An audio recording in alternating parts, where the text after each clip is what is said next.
Good evening,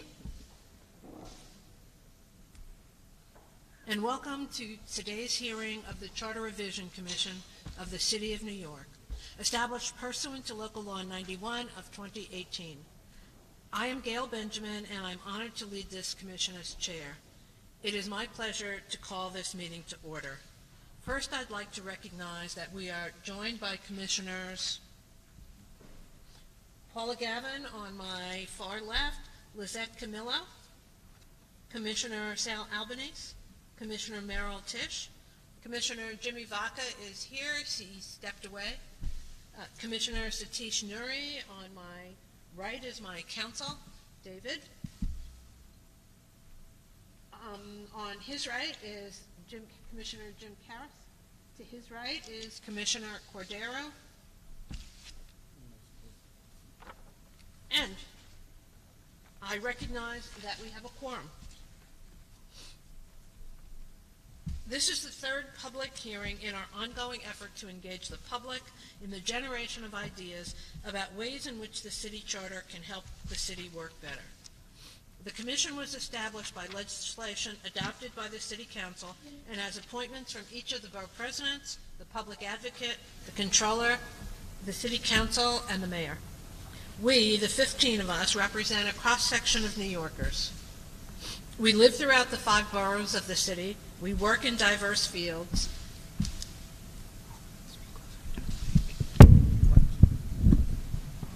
Are of diverse backgrounds, ages, and means. And here comes Commissioner Vaca.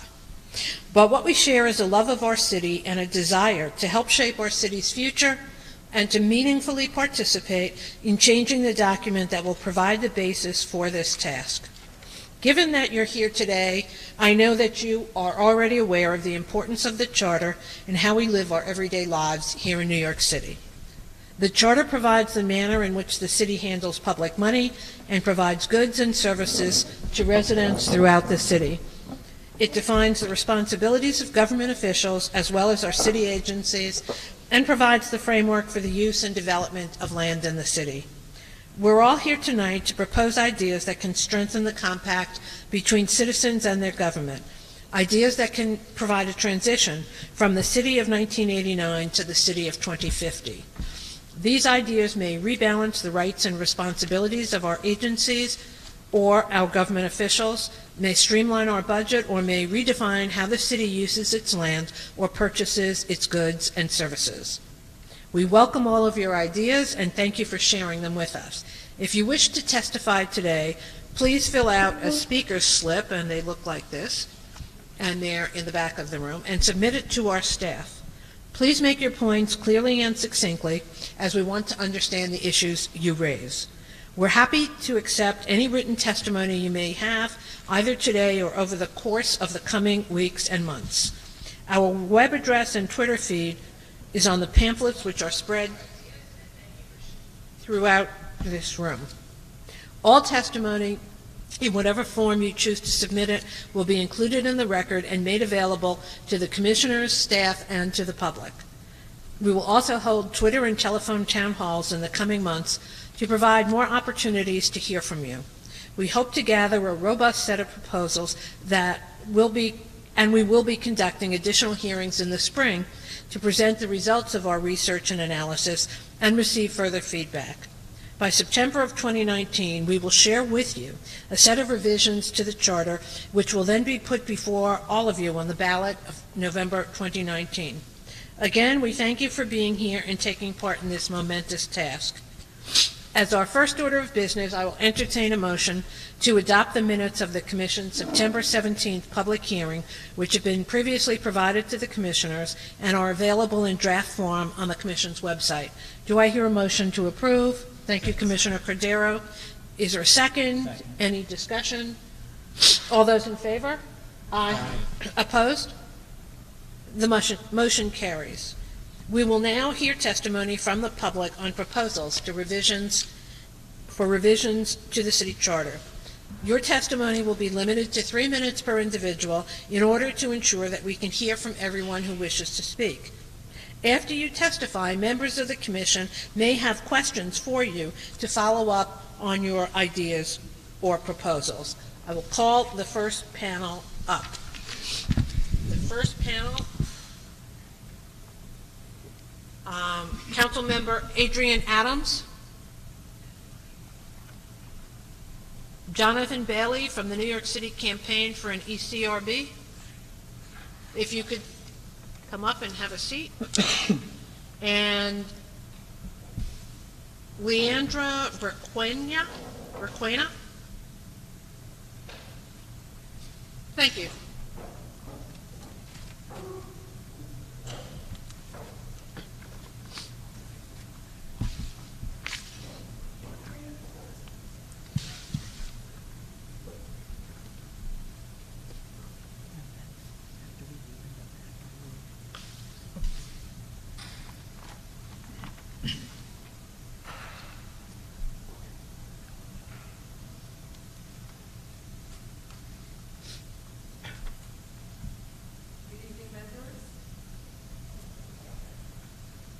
Good evening, members of the Charter Revision Commission. I'm Councilmember Adrian Adams, and I'm a lifelong resident and city representative from Southeast Queens and the past chairperson of Community Board 12 Queens. I'm a member of the New York City Council's Progressive Caucus, and I will be testifying on our behalf. In this testimony, I will be focusing on the city's land use powers and process, specifically on why the city needs a comprehensive plan with a real fair share analysis, an independent city planning commission, and a better, more transparent and accountable way to engage communities. This issue is a priority for the 22 members of our caucus who represent districts across the 5 boroughs of New York City. Opposition to recent rezonings have made it clear New Yorkers are unhappy about the city's current land use process. The current system frustrates community members, grassroots organizers, elected officials, and planners alike. This is because the city's approach to planning is basically reactive. Without a larger citywide plan in place, we react to private developments, natural disasters, school seats, homelessness, and other important infrastructure needs randomly. As an elected official from Southeast Queens, I can tell you from my experience, the status quo of ad hoc planning is just not working. Communities like mine bear the brunt of the lack of fair share in our city planning. We need a larger vision based on equity, a vision in which low-income communities do not have to solely bear the brunt of the city's every housing or infrastructure need. We need to envision a land use process where communities are empowered and the equitable distribution of city resources, facilities, and new development is prioritized. As a first step, I want to share 5 guiding principles that reflect the caucus's values and will drive the development of our recommendations moving forward. Number 1, equity and fairness, to ensure that all communities are doing their fair share and have access to affordable housing, services, and amenities, and a healthy environment. Number 2, proactive and responsive plans that account for the housing needs of this growing city, as well as existing conditions and infrastructure needs. Number 3, inclusive engagement to ensure all New Yorkers have a voice in land use decisions, regardless of age, income, ability, gender, religion, race, or ethnicity. Number 4, resiliency and sustainability to guard against the future impacts of natural disasters and climate change. And number 5, transparency and accountability to ensure that New Yorkers understand how and why decisions are made, how to participate, and how those decisions will affect them. Guided by these principles, the Progressive Caucus is working with our community partners to develop specific recommendations to achieve the following 3 goals. Okay. 1, is that time? That sign means your 3 minutes are up, but Okay. if you could wrap up. Okay. In conclusion then, well, let me just go through it. To create a comprehensive planning framework that includes a fair share analysis, make the City Planning Commission independent and create a long-term planning office, and empower communities to engage in decisions before, during, and after land use processes through community board reform and changing the way that the city interacts with, supports, and implements community plans and land use decisions. Thank you very much. Thank you very much, Councilwoman. I know we'll be getting more from the Progressive Caucus. They've been at several of our hearings, and I know the intention is for them to send us a complete document, which we'll be reading. Thank you very much. Any questions? Sal? Good evening, Councilmember. How are you? Good evening. On the issue of the Independent Charter Commission, have you thought about, has the Progressive Caucus thought about how that would be shaped? Well, Planning Commission, Independent Planning Commission. City Planning Commission. Yes, the Independent Planning Commission, the charter would have to require it to be truly independent, in that the chair of the Planning Commission can also be the head of the Department of City Planning. That's just an example, but we haven't yet developed detailed recommendations as to whether the chair should be elected or appointed and by whom. Mr. Tisch? Just take it. I'll just go closer. Here we go. Thanks. Thank you. With respect to fair share, I work with families who are on the brink of homelessness here in Queens. One of the issues that comes up is whether families who are displaced can be near their communities if they're in a shelter, let's say. Is that something that you would be in favor of in your fair share analysis? The short answer to that would be yes. As it currently stands right now, we know that low-income communities and communities of color currently share the brunt of the burden throughout the city. So fair share, what the Progressive Caucus is looking for is true fair share and equitability across the entire city. Mr. Karras?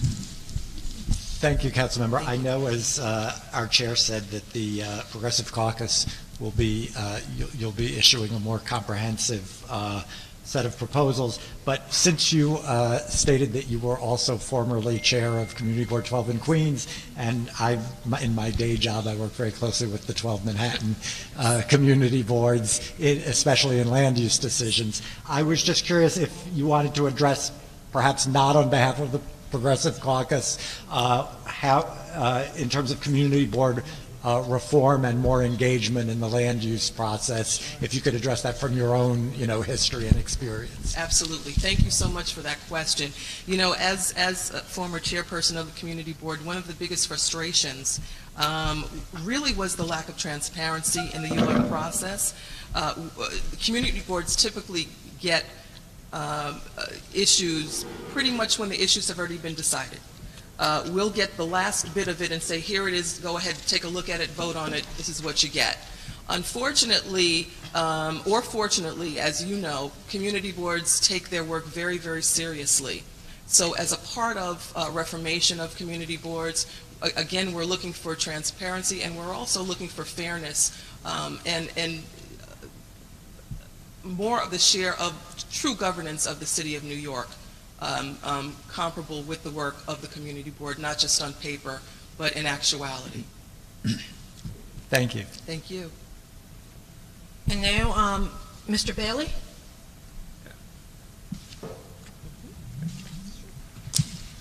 Hey, good evening. My name is Jonathan Bailey. I am a resident of Queens. I'm here actually also with DSA, the Democratic Socialists of America, here in support of the New York City campaign for an elected civilian review board. All of us who are working with to support an elected civilian review board are we're mothers, teachers, students, unionists, city employees, social workers, artists, activists, and voters. Simply put, we recognize that we have a police accountability crisis in our country, and New York City is no exception. We have paid out millions of dollars towards the individuals who have been affected by police abuse, but even that being the case, we recognize that in 2016, out of the 4,283 complaints that were received by the Civilian Committee Review Board, only 1,500 of those were actually investigated. And out of those investigations, there was only 518 officers who were actually disciplined, but none of those officers were actually fired. and only 20 officers were suspended or lost vacation for more than 20 days. It's extremely important that we can connect to communities in such a way that they don't feel as if they're, as if police officers rule with impunity over them. And when the biggest discipline that the city, that individuals who live here in New York see police receiving is a loss of vacation days, it creates a culture of great distrust within the towards the NYPD. So it's for this reason that it's extremely important that we actually move to an elected civilian review board. This elected civilian review board would be created, we'd have 17 districts created out of 3 districts of city council together, and there would be one individual that would sit on the board from each of those districts, as well as an additional 4 individuals that would sit on this board for the places in which the precincts, the NYPD precincts that receive the most complaints. That way there's representation from the communities that are actually receiving the greatest effect of You get the idea. yeah, I'm trying to be respectful of everybody's time. You can yes. So in sum, this is it's important to be able to have trust in the NYPD, and it's important that we are able to divide responsibility and oversight to a department that actually rests outside of the NYPD. Thank you very much, Mr. Bailey. Are there any questions? Just a quick, have you done has your group done an analysis of over the 500 complaints that were brought to the CCRB?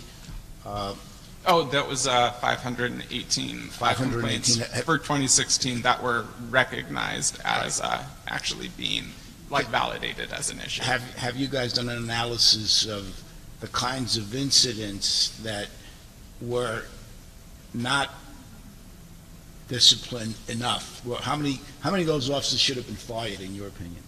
I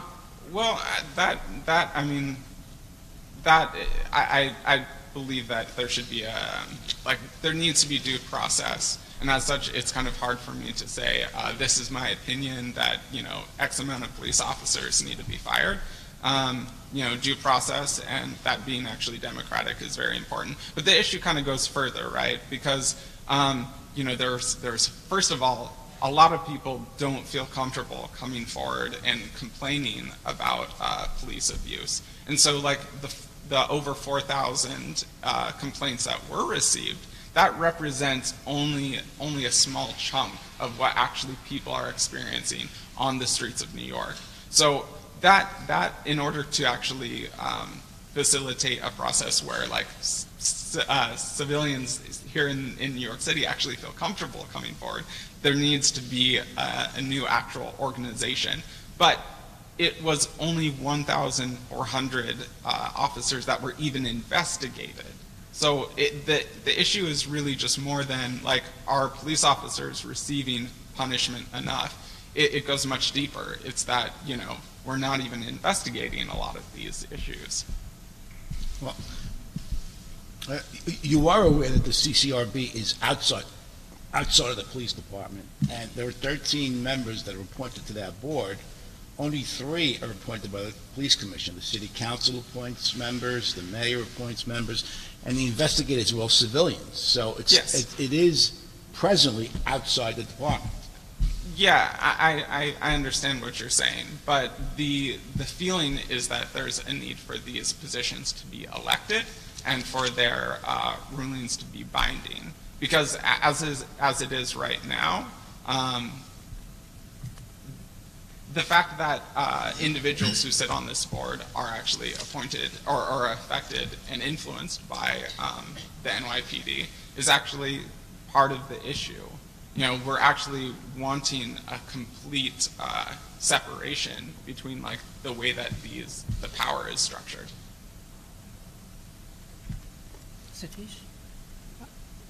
I think we fully understand the scope of the problem, but even in the last election, voter turnout was below 40%.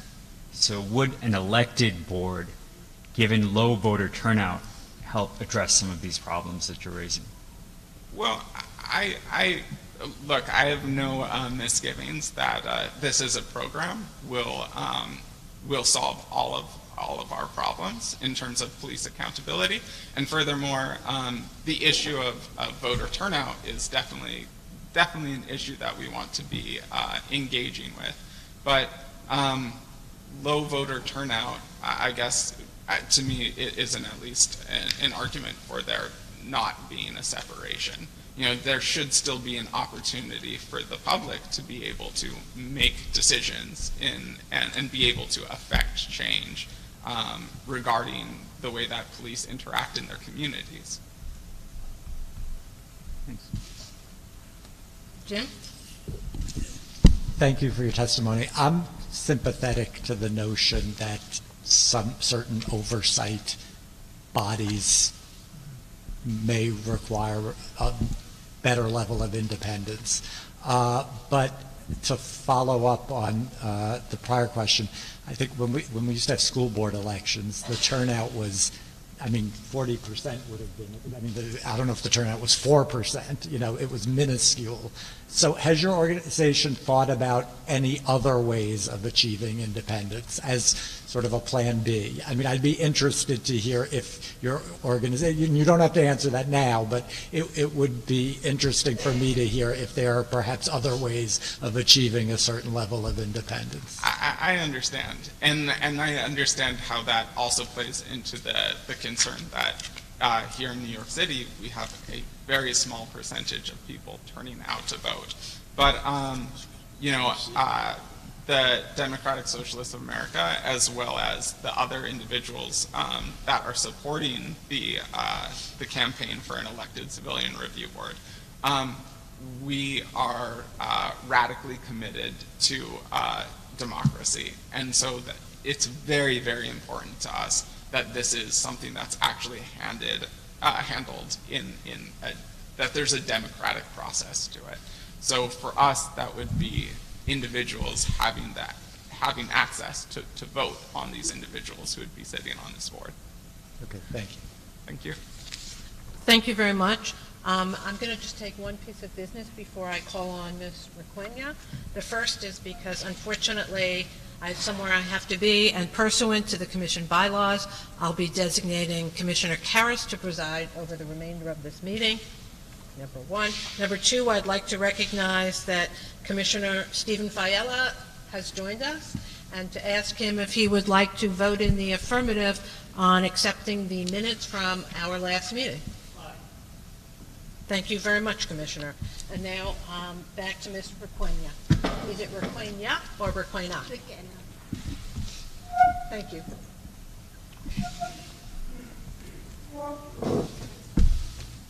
Good evening, Commissioners.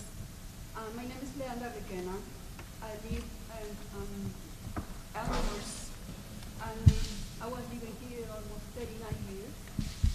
The reason I am here is because I am a member of Make the Road New York. I'm a member of 32BJ, and I'm activist and advocate the housing, immigration, issues that the community needs to know, because sometimes it's very important to educate our community, because many people, they didn't involve because they didn't know. Someone put it in the Facebook. I am here. I didn't write in nothing, but I am ready to have what my concern is about the housing. Someone can tell me or can answer me, how come our neighborhood, our county, Queens, have a resource like public lands, who was very important for the developers, but why we accept developers who just come in to give a small piece for the community like we suffer for affordable housing. We are talking, everybody was asking for affordable housing, and myself, I said, how come if they have a lot of public land, they just give abatement, they subsidize all those developers, they give everything, and us who are living here in Queens, we are taxpayers, we are people that we are living, in the struggle to see people who was displaced from their homes, and they are in the shelters. And they say, why the shelters? They are expensive. How come we are going to expend the money in shelters instead to have affordable housing, instead to have something to help really in our community?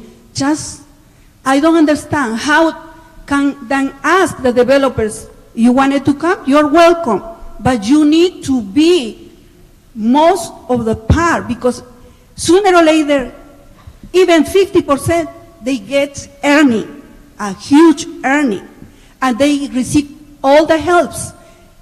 But us, our community, we are not receiving nothing. They taking us, even the small business. When those companies came, they are stealing the dream of people who was working for long, long years trying to get his life to support their families, but nothing for our communities. I think if this is an opportunity to review that I was reading, I don't know so much about the structure, but I'm going to start to read because this is something new for me. But I can read, I can educate myself and ask why. But somebody can answer me that question, please, about the public lands. We're not here to answer questions, but we will certainly take your testimony into consideration. And we have heard already a significant amount about the land use process, and we expect to hear a lot more on that. Does anyone have any questions for Ms. Requena? Thank you. Thank you.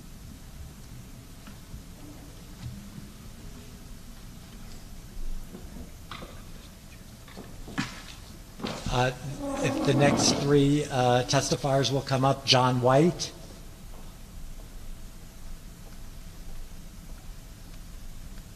Marlon Mehta from RPA, and Joseph Bello.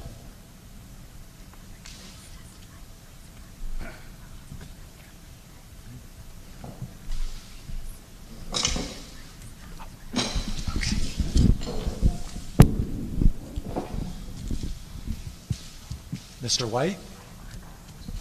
Hello? Sorry.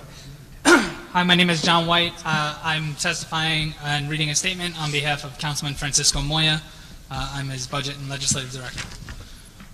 Good evening, Commission Chair and Commission members. I want to thank the Charter Commission for taking the time to hear concerns from the community on such an important issue as the revision of the New York City Charter. This is an opportunity we must not squander as we move forward in making a more equitable New York. If we are to achieve that, the charter revision must re-examine how land use is governed in our city, specifically the Uniform Land Use Review Procedure, the ULURP process. The process ought to be amended to ensure that the community has more influence not only in neighborhood-wide rezonings, but spot rezonings as well. I believe that every community board should be provided an urban planner on staff so that the community has an expert representative to discuss related concerns with and to advocate for them in conversations with the city and property developers. Further, I believe that the community should be involved in the pre-certification process with developers with respect to local rezonings. This would provide space for a meaningful dialogue between the community and developers early on to allow residents to weigh in on what is built in their neighborhood. It would also prevent developers from blindsiding communities or pushing them into accepting unsatisfactory deals. When it was established decades ago, the ULURP process was a landmark in community planning. It allowed for community input at a time when that was not possible. Today, the process is not keeping up with the requirements of our ever-growing city. The ULURP needs to be taken into account the situation on the ground in our neighborhoods. Displacement in our neighborhoods is no longer a possibility but a fact of life. We need to amend the city charter to require an assessment that includes studying displacement of rent-regulated tenants as well as other longtime residents who do not have the rent protections provided by the state. The study should look at income, race, and ethnicity using data from previous rezonings to help inform their land use decisions. The city must also look into the impact of secondary displacement as a result of these rezonings. We cannot view our city and its neighborhoods in a vacuum. These studies will provide with us a holistic view of our current conditions and a better understanding of the consequences of our actions. Sincerely, Francisco Moya. Thank you, Mr. White. I don't want to put you on the spot because I know you're delivering testimony for the council member. The second recommendation, the pre-certification process. Working with the Manhattan Borough President, we've developed a pre-certification process for large ULURPs in Manhattan. I'd be interested at some point in hearing what yours and the council members' ideas are on what that might look like, what would trigger a pre-certification process, what would be involved in a process like that. I'd be interested to know either now or in the future if you guys could elaborate on that. So for a pre-certification process, it would look like if there is a spot rezoning going on in a neighborhood, obviously there would have to be a conversation over size and the project, the density of the project, but I believe our office believes that developers need to come in and talk to community boards before the project is certified so that people have an idea of what's happening in their community and they're not hit the second the project is certified, and then the community board has to have a rushed conversation about what's coming without any conversation about how it's going to affect the wider landscape. You have infrastructure overburdened, we have hospitals overburdened, streets that have, not enough parking or too much parking because we don't know, and having a pre-certification process allows for those conversations to happen. Okay, thank you. Commissioner Vaca? I think there's value to many of your suggestions. They came up at the Bronx hearings and the Brooklyn hearings as well. Since you are proposing that community boards have a planner as well as be involved in pre-certification, are you suggesting that community boards be involved in pre-certification meetings at the City Planning Commission from the inception of a ULURP application? It is our belief, based on the recommendations that we've given, that a community planner hired by a community board would allow for more information for those conversations to happen between the developers. So if a project is in the process, so in the ULURP process, the developer has to meet with DCP to talk about whether or not the project is viable, right? The community board should be informed of that and know what's coming down the line. Having a community planner will allow them to be better informed, or having an urban planner on staff would allow them to be better informed and to make more, sorry to say the same word, informed decisions from the outset. But I was a district manager to a community board for a long time. So I can only tell you that developers will always come to the community board. They may come even before certification. They'll tell you that their project is the most wonderful thing in the world and all it's going to do for the community. I was interested in your testimony because your testimony alludes to having the community board at the table in pre-certification discussions that city planning has on an interagency basis, as well as with the developer. I'm interested in that, but I want to make sure I understand that that's where you're going. So a conversation like that, that would be something that would be longer to be teased out, and an idea such, while that it would require more thought, and that would be more information that I could give you at a later date. All right. Something we can proceed and discuss within the commission as well. Thank you. Commissioner Albanese? I think your suggestion for an urban planner is excellent, and we've heard it before because, as you know, members of the board are civilians. Many of them aren't well-versed in land use issues. You have zoning attorneys come in and overwhelm the folks at the board level. Even district managers sometimes don't have that expertise. So I think the idea of having someone assigned to each board who's a land use expert to brief them and analyze issues is a great idea. Thanks. Oh, thanks. Any other questions? Commissioner Gavin? Sorry, Commissioner Gavin.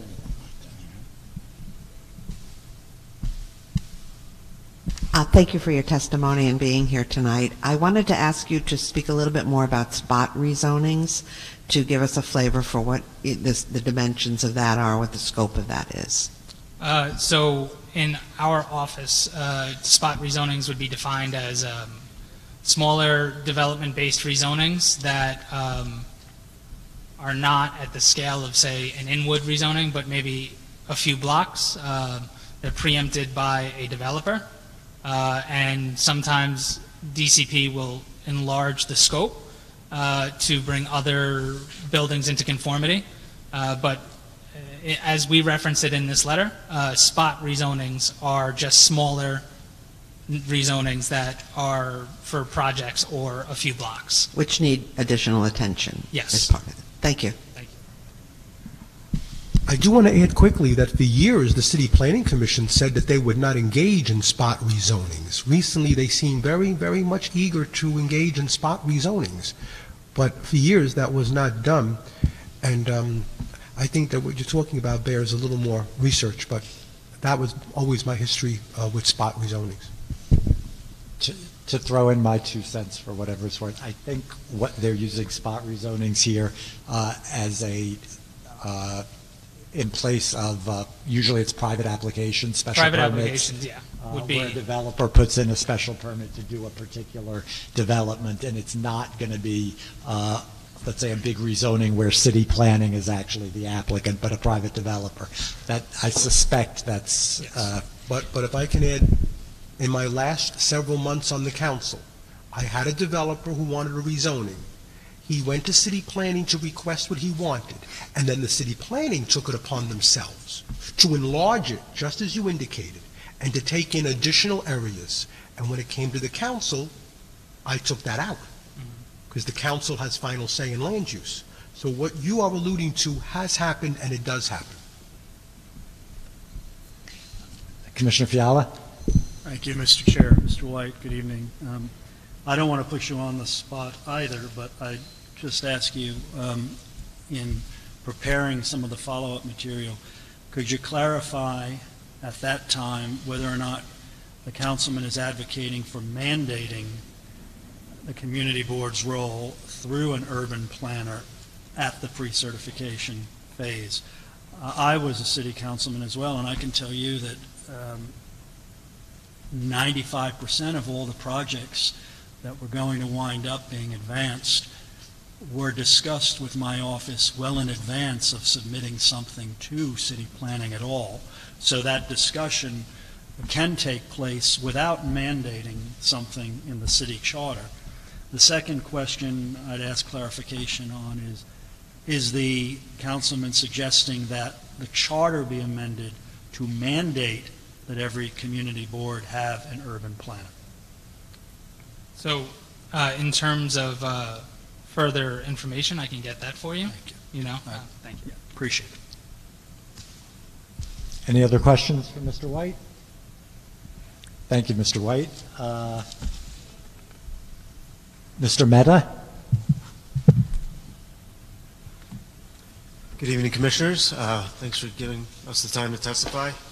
My name is Mullen, and I'm here representing the Regional Plan Association. And I'll just quickly run through some objectives and strategies that were outlined in a report that we released earlier this year entitled Inclusive City Strategies to Achieve More Equitable and Predictable Land Use in New York City. Objective 1, dramatically increase the amount of proactive planning in New York City. We need to create a citywide comprehensive planning framework in collaboration with communities and local elected officials that will look at community and citywide targets for things like increasing the affordable housing supply and identifying infrastructure needs. The framework should serve to anticipate displacement concerns and protect vulnerable communities as the city continues to grow. The Office of Civic Engagement, if established, must serve as a resource to communities and bolster efforts for bottom-up planning. Community board reforms should reforms should standardize the selection process to ensure boards are more representative of their districts, standardize training to ensure board members are well-versed in topics of land use to make informed decisions, and make sure they all have a predictable online presence. Technology should be adopted citywide to improve access to information and enable continued civic engagement. Madrid implemented a system called Console to expand their participatory budgeting process and provided a platform for residents to pitch ideas that the council could further study. San Francisco also implemented a multi-agency program called Ground Play to give residents guidance and tools to develop and implement low-level right-of-way interventions. To help fund these expanded activities, we urge the Commission to explore new revenue streams to increase resources and support for communities to engage in planning. Objective 2, increase communication, participation, and transparency in development decisions before and during formal procedures. By creating more robust community planning around the city, EIS analysis should be expanded to include a third, community-based alternative, in addition to the no-build and with-action scenarios that are typically assessed. For public sites, require that community needs assessments be completed and attached to the RFP before initiating ULURP. Community priorities should also play a heightened role in any selection process for public sites. And overall, find ways to give more power to communities and land use decisions impacting their neighborhoods and imbue any decisions with community priorities. Objective 3, improve accountability, oversight, and enforcement in the secret process. Standardize the review of all draft EISs for accuracy and create consequences for the use of misleading or incomplete information. Ensure funding and implementation of mitigation measures identified in an EIS, along with an accessible system for the public to monitor the status of mitigation efforts. The city has already implemented a system to track rezoning commitments in recently rezoned neighborhoods. That system should be expanded to track neighborhood outcomes after land use actions are implemented to garner lessons learned. And the city should convene an expert panel to review and propose updates to the seeker technical manual, require updates to be subject to public comment, and ensure regular updates. Some of those changes are outlined in the report, which I have submitted along with testimony. Thank you, Mr. Mehta. Any questions? Thank you.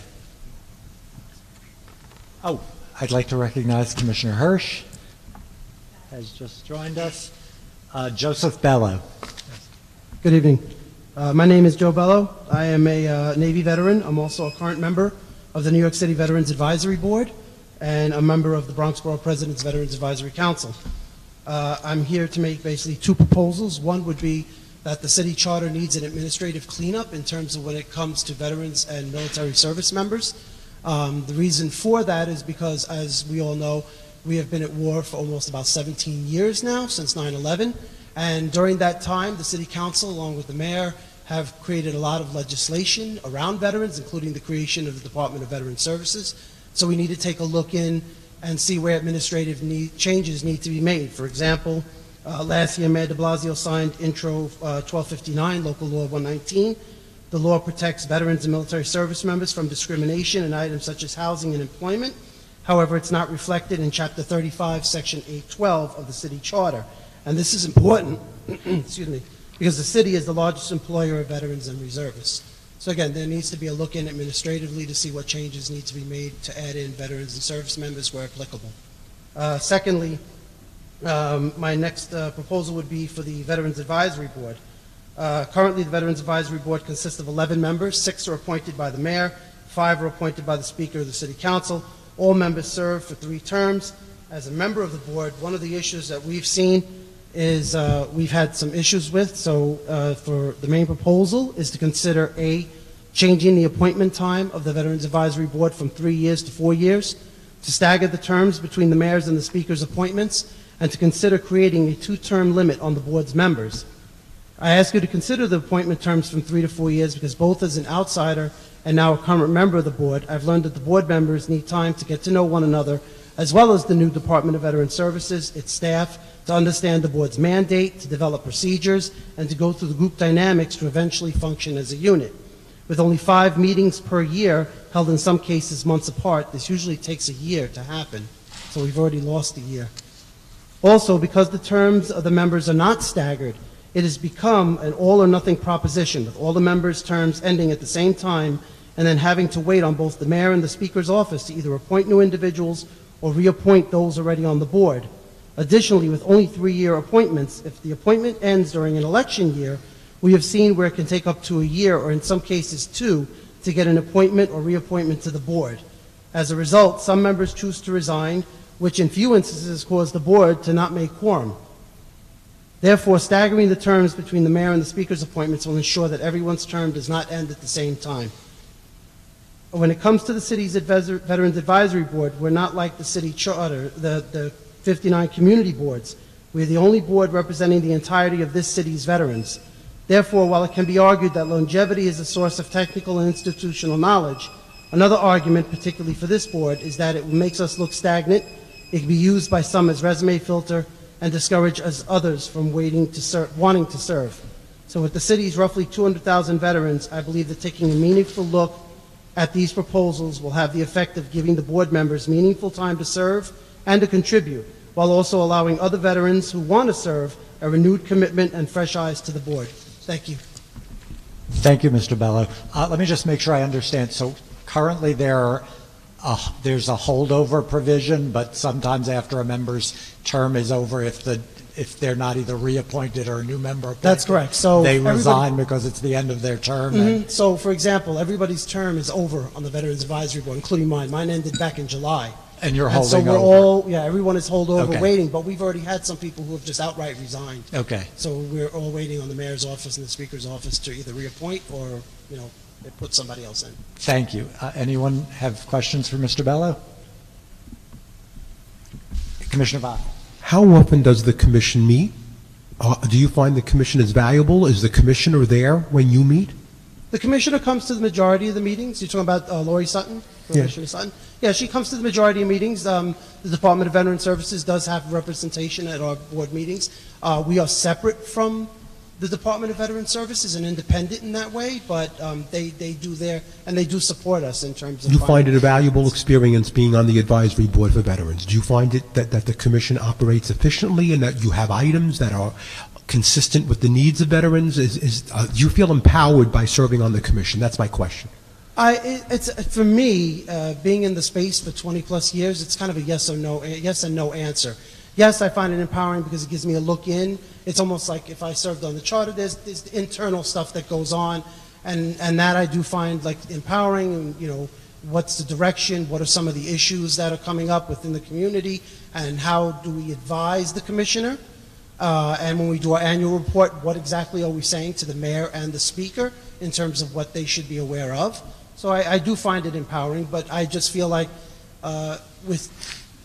I've served now 3 years. If I get reappointed, that's another 3 years. I've seen it where people have served 15 years, and that makes the board, really stagnant. People they stop coming to the boards, and we start board meetings, and that's when we start to have real problems. Are there minutes of your meetings, and are minutes posted on the internet? Yes, they are. They're posted. Yes, they are. And in our annual report, they're posted on the Department of Veteran Services website. And your meetings are open to the public, of course? Yes, they are. Okay.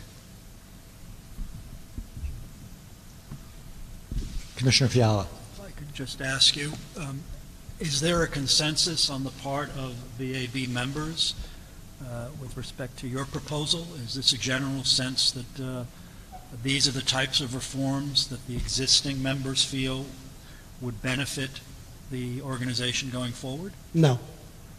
I'm in fact, if you notice on the yellow page, that's why I wrote I'm representing myself. But one of the problems is we are not consistent. So, we've talked about the need for perhaps, okay, so what we don't understand on the board is how did we get to 3 years? Why are we not a board maybe that does 2 years or 4 years? And that puts us in a bind because normally what has happened is when a mayor gets elected and a new speaker comes in, it takes them 6 months to a year to appoint, and by that time we're already in a gap. So then by the time you're at another election year, we don't have the time, we're now waiting subsequently, but the board itself, again, we've already had several people leave, so these are just my proposals to the board to kind of strengthen it up for the future. I understand. Well, I appreciate it, and I thank you for your service to the country. Excuse me? Commissioner Tisch. I'm just curious. A lot of the social service agencies that I work with have a lot of veteran consequences of service that we're seeing in a lot of our veteran population. Increased homelessness, mental health issues, job training issues, et cetera, et cetera. If you would just tell me briefly, what is the most consequential thing that you think comes out of your advisory board? Other than asking us to look at the ability to follow up on the appointment schedule, give me an example of something that the board has advised to do actually been implemented, because I think that veteran services in the city are really lagging the needs of our veteran population, which is growing. So one of the things we've been pushing the city for has been education. So as you know, right now, the federal government has a forever GI Bill for anybody who serves. Those are federal dollars. So one of the first things we're telling the city is those federal dollars are coming into the city coffers. It's being used within, CUNY has over 3,000 veterans going to school. We look at all the other private campuses, NYU, PACE, Fordham, they're all growing. So that's been one of, to give you an example, that's been one of the issues where we've been telling the city, not only are we getting the federal dollars for their education, but they're receiving a stipend based on that GI Bill that they're spending into the city as well. So there needs to be, we need to make sure that that money is being spent. And is any group at all, studying the efficacy of the dollars that are flowing federally into the veterans programs in New York City? Not to my knowledge. Okay. Thank you so much. You're welcome. Thank you, Commissioner Tisch. Any other question? Any other question? Thank you, Mr. Bello. Thank you all for your testimony.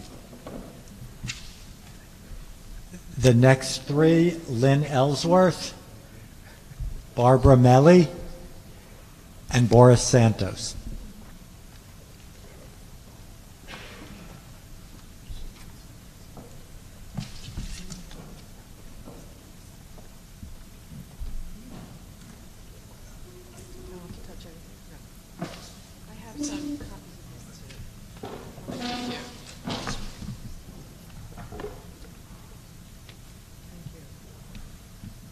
Okay, I can begin? Yes. Great. I'm Lynn Ellsworth. I'm founder of Human Scale NYC. I'm chair of the Tribeca Trust in Manhattan. Human Scale NYC is a nonprofit that promotes neighborhood livability, human scale urbanism, and democratic control over the built environment. We work citywide as a network of civic and neighborhood leaders. So we have testimony on several topics: community board reform, the ULURP issue, campaign finance, and the reorganization of powers in the charter between bodies. So I'll try to be quick and read through this, although you have copies if I don't make it. Can you hear me? I hear somebody signaling closer, closer. How's that? Good. Great. So, I think one of the answers to the problem of low voter turnout is that people don't care because their vote doesn't make a difference, nothing happens. Or they testify, nothing happens. They go to community boards, nothing happens. So you get discouraged, and part of the problem is that you have no power. You have nothing to decide. So that leads to a question, is that the answer to this is more democracy and not less. That would apply to civilian complaint review boards, veterans affairs organizations, and ultimately community boards. So our organization believes that community boards should be elected with term limits and with conflict of interest rules that prevent lobbyists, members of the permanent government, and executive team members of political clubs from serving in voting positions or serving in a way that allows them to control the agendas. Many boards, as one council member described them, are political cesspools, and we agree. They have little public credibility with anyone except the borough presidents who appointed them. They are, in many cases, indirect democracy at its worst. So we feel that there's no logical reason to oppose election of community boards. Are you worried about expense?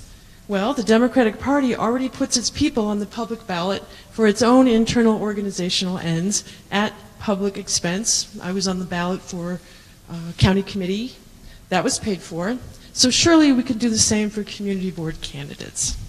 Are you worried that the passions of the people need to be filtered and redirected by those who say they are smarter, wiser, or just richer?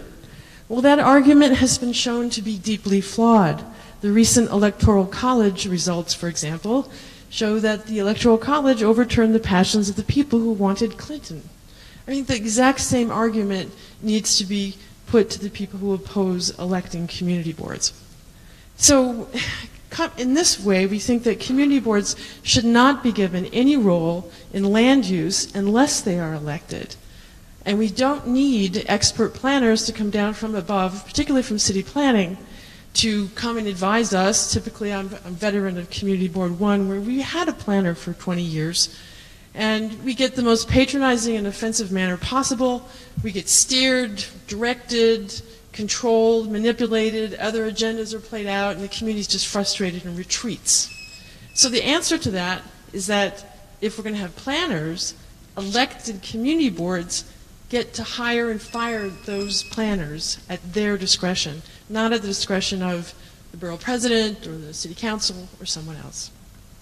On campaign finance reform, we have noted with dismay that the recent proposal to bring the maximum contribution limit down to $2,000 is completely inadequate to solve the problem of the wealthy controlling the campaign finance system. So there has to be a logical decision rule to answer the question, what should the maximum contribution be? Ms. Ellsworth, if you could begin to sum up. Great, I'll wrap it up. So we suggest it should be $560. Why?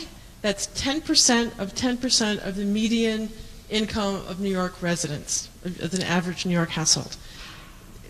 A tithing system is acceptable across a broad range of cultures. It's ancient, and it puts the campaign finance system right in the hands of the middle class, which, as Aristotle said, is necessary to sustain a democracy. So I'll leave the ULURP stuff and the distribution of powers to another point of testimony then. Thank you. Any questions? Do we have copies of your testimony? Because I just we gave have. a Okay. few to one of your staff. Okay, thank you.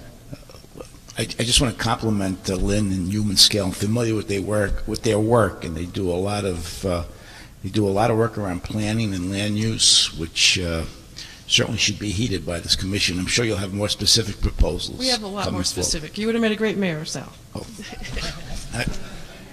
That's why I said you do a great job.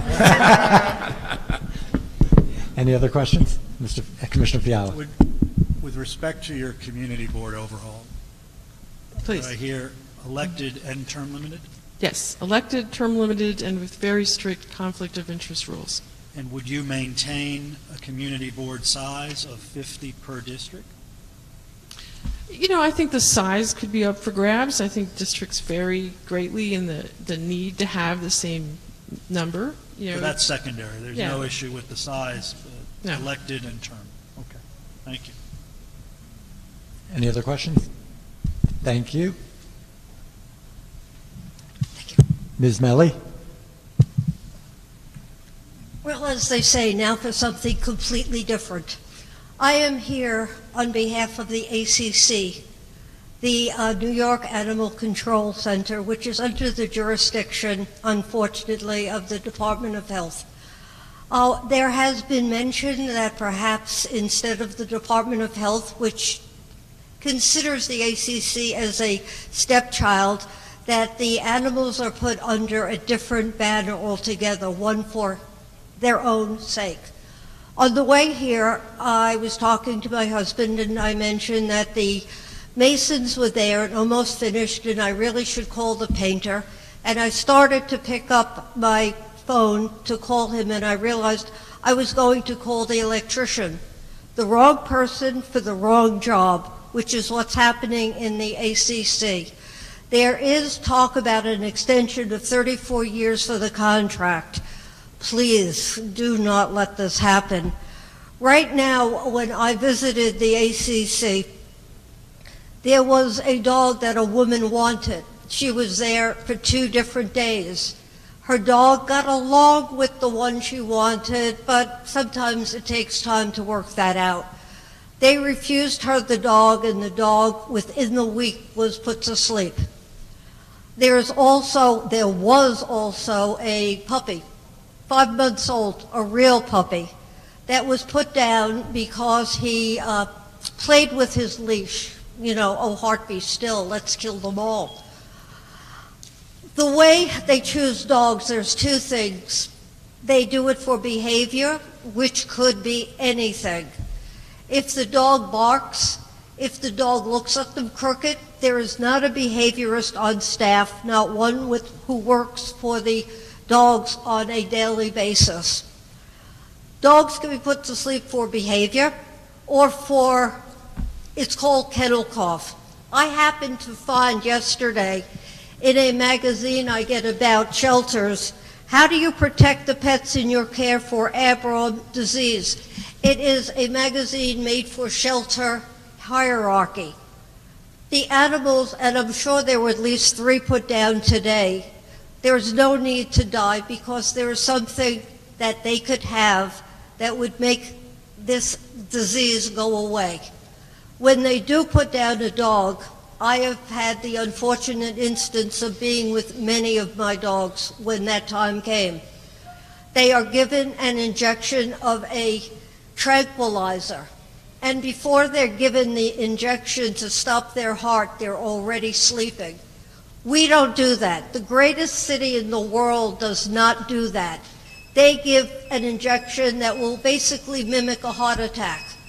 This is not something we should be proud of. A nation is known by the way it treats its animals, and we are failures. We are the laughing stock of part of Europe, and not for many reasons, but because of the way we treat our animals. Thank you. Thank you. Any questions? Commissioner Albanese? You're aware that we received a couple of proposals at the Brooklyn hearing that's suggesting that the animal care and control or animal welfare be spun out of the Department of Health and a separate agency be created that will deal with animal welfare. How do you feel about that? I think it's necessary. And the more times it is mentioned, the more times it is brought up, the better the chance of it passing or being done. Right now, we have leadership. If you want an engineer, you go to somebody trained. The hierarchy in the ACC are not quote-unquote animal people. There's an attorney, there are other people, but we would love to have someone whose heart is for the animals. And we would love to make New York, like cities in Texas, of all places, no kill. Thank you. Any other questions? Mr. Santos. Good evening, Commissioners. My name is Boris. I want to first and foremost make it clear that I am a New York City Council employee. However, the testimony that I'll be delivering today consists only of my opinions and no one else's at the Council's. The primary reason why I find myself here tonight is to deeply urge this Commission to revise the Charter to allow for legal and non-legal citizens the right to vote in municipal elections. At a time when the basic rights of immigrants are facing assault and seem to be dwindling due to the egregious policies of those in Washington, we must act boldly by doing the opposite and actually expanding those rights. In order to do so, our city charter must lucidly proclaim that non-citizen voting is a process that we will fervently and permanently engage in. A June 2014 report written by the Colin Powell School at City College on non-citizen voting in New York City has made it known that there are legal experts that believe that this would require a citywide referendum to allow for the prospect of non-citizen voting. Section 23(2)(e) of our state's municipal home rule states that a referendum is required in order to pass any law that changes the method of nominating, electing, or removing an elected officer. Some, such as the previous Bloomberg administration, may argue that the procedural changes necessary to implement non-citizen voting would constitute a change in electoral methods. This commission will eventually be tasked with proposing ballot recommendations for sometime in 2019 for New York City residents to vote. And I believe a ballot proposal stemming from this commission that would allow for legal non-citizens to vote can suffice that citywide referendum. I am by far not the first person to advocate for non-citizen voting in the history of New York City. In fact, Ron Haydock, a CUNY professor, has previously submitted testimony to previous charter revision commissions that speaks soundly to this cause. In addition, under the leadership of Council Member Daniel Drum, we came pretty close to passing a legislation that would allow for non-citizen voting. I want to commend those efforts. They were valiant, but yet still the job is not done.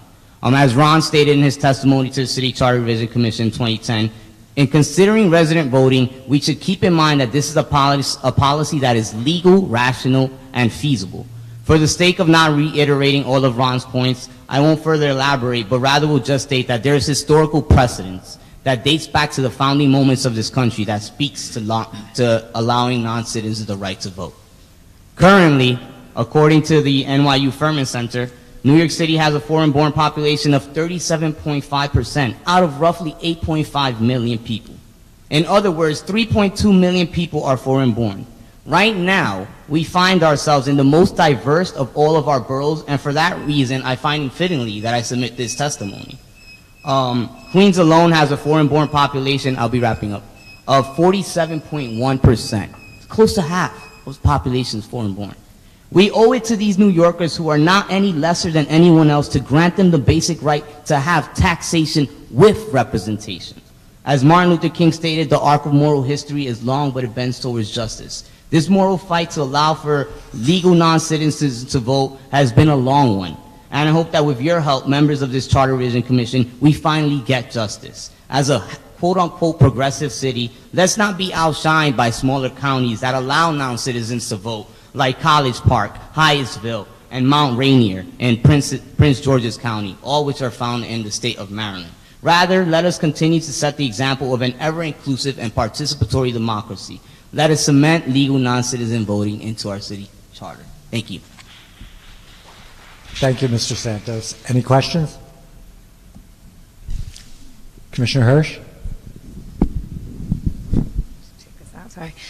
Thank you very much for your testimony. I think the idea of non-citizen voting is a good one. I've worked on it for a long time. I do have one question.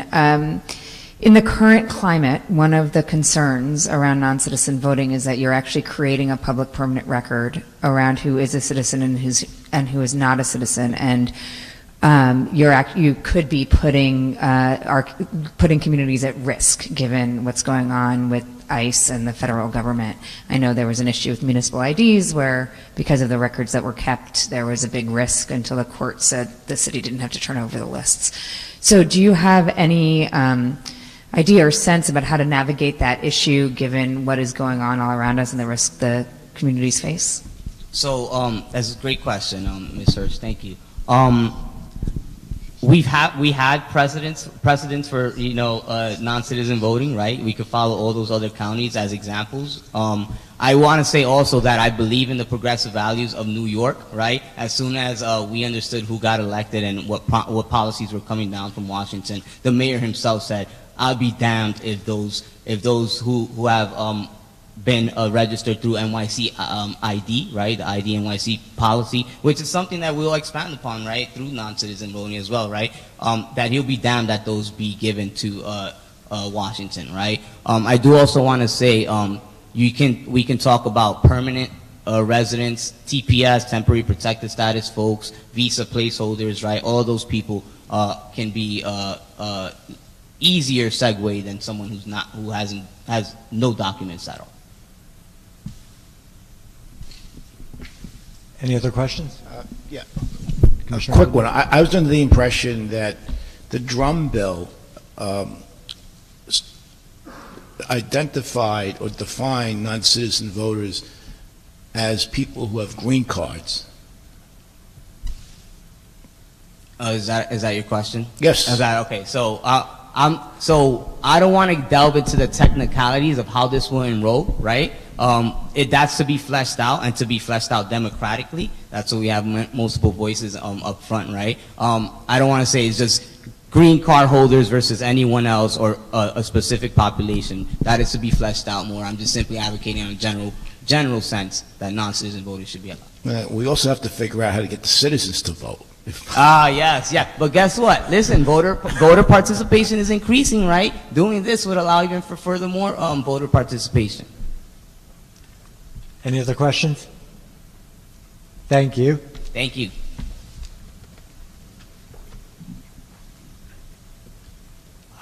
Now we'll hear from Shirley Phipps, Khalil, I'm not sure if I can read this, Analisa, and Zachary Clayman.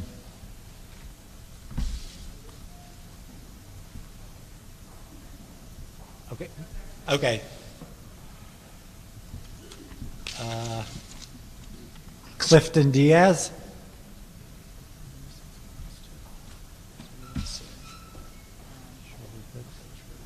Who? Wait. Ms. Phipps? Yes, sure. Okay, so. I'm not sure if I pronounced the name right. Khalil Annalisa from Community Board 14? No.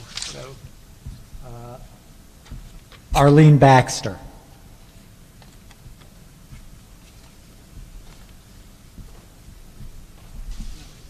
Okay, Ms. Phipps, you can begin. Good evening to all the commissioners. My name is Shirley Phipps. I'm with the League of Women Voters, New York City. I'm here on behalf to speak about the charter provision which allows for the mayor to pick his commissioners. And I just feel there should be another system or an addendum to that, especially with the police commissioner and the fire department commissioner. Both of those agencies have had lawsuits that has cost taxpayers a lot of money to resolve issues on discriminatory practices. I think prior to the appointment, those commissioners should come before the community, the taxpayers, because these are jobs that are paid for out of the budget. And I think those commissioners, because being that they have a large staff, they're responsible for executing management skills to the citizens of New York City. And I think the citizens of New York City should have a right to do a Q&A with these commissioners in a town hall setting. I mean, the commissioner does have the right to appoint the mayor does have the right to appoint his commissioners, but I think prior to that, the people should have some say or Q&A with these commissioners to see what their provisions are, what their vision is, how they plan to do oversight of these two major agencies that have large staffing of uniformed officers. NYPD, like I said, they were cited for constitutional violation with the stop, question, and frisk. The Vulcan Society sued FDNY for limited or improper discriminatory practice or hiring people of color in the fire department. So I think, as we go forward, I think there needs to be some addendum to that article where the commissioner has a right to pick his people without the citizens having any input into it or Q&A with those commissioners prior to them being really appointed by the mayor. That's my issue. Thank you, Ms. Phipps. Are you speaking on behalf of the League of Women Voters? Yes. Okay. Are you aware of any other jurisdiction that has, I'm aware of other jurisdictions that have what's called advice and consent, where the appointee or the commissioner has to go before the city council or the board of supervisors in a public hearing, but not, I'm unfamiliar with any jurisdiction that has a town hall. No, that's what I'm saying. That would have to be an addendum to that article where the mayor appoints his commissioners. Okay. That's what I'm putting out here. Okay. That's something that should be looked into, because those agencies have had problems with lawsuits, and those lawsuits cost the taxpayers money. And NYPD has the highest amount of money They pay out for improper practices. The police officers executing improper duties, as we just had the case of Earl Gardner. I think they paid off $6 million for that. So all these cases that come up, who bears the burden of that? So the commissioner needs to come. The commissioner is not accountable to the people. He's accountable to the mayor. So the people need to hear, prior to him being permanently appointed as the commissioner by the mayor, what is your vision? How do you plan oversight? And how do you plan to deal with issues that affect communities of color, which has been going on for years? That's the issue. Okay, thank you. Any other questions? Commissioner Hirsch? Thank you very much. Just to follow up on Commissioner Karras' question for a minute, in New York City, we don't have any advice and consent at this point. So the mayor can appoint whoever he wants. It doesn't have to go before the city council. So I guess my question is, would having a system where before the mayor can appoint somebody to be commissioner of police department or fire department have to go through a public hearing at the city council? Would that solve the issue, or would it have to be town hall? That's a start. I can accept that. Okay, thank you very much. You're welcome. Thank you for hearing me. Thank you. Mr. Diaz. Good evening, commissioners. Good evening, participants in this process. I'm speaking in opposition to term limits for the members of the community boards. I served on the community board in the past in Queens Board 12. That was briefly. At that time, I found it to be a political organization as far as I was concerned. Too many people at that time were what people are complaining about now, not being diverse, young, old, veterans, handicapped people, seniors. What I'm finding now is that when I just got reappointed to the board by the borough president and my council president, member, Adrian Adams, that the process is much different now. I see young people on there. I see people who are diversified. It's not politically connected. I have more freedom now as a board member. I'm opposed to term limits, and that what I see is people coming in and then they're being shown the door. It's a quick in and out process. We need people who are older to guide people who are younger. It takes a long time for you to learn the process, especially like land use, etc., different items on the agenda. So if you have it just short and they're showing the door, you're starting all over again, and you're not going anywhere, all right? So I believe what should be done is there should be a focus on people who are non-productive. We have members, when I was on the board before and now, that have attendance problems. They should be eliminated. People, okay, who do not do anything in their capacity as a board member or chairman, they should be eliminated. Then you would have a more productive board. A long time ago, I was a member of Councilman O'Dwyer's, as an intern. I served as an intern to him, and I was working on the ombudsman position with the city council, taking complaints. I used to hang around the city council. I've seen the process. I see it then, I see it now. Too many people are being shown the door. I like to see expertise, all right? There's a better way of doing it. I don't like the idea, let's say if you see a person that's a senior, can you see him out there campaigning for the position of a community board in the rain and the rest of the stuff, or a person who's old? It's not needed. What you need is a better selection process of the members. I see that now. And I'm opposed to term limits. That's why I'm here to briefly speak to you on that point. I've been involved in city government for a number of years. That's my expertise area. And I love it. I love New York City. And that's what I like to say. It should be diversified.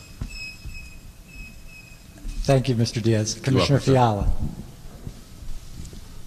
Mr. Diaz, yes, thank sir. you for your testimony, and thank you for your service to Thank your you, community and the city.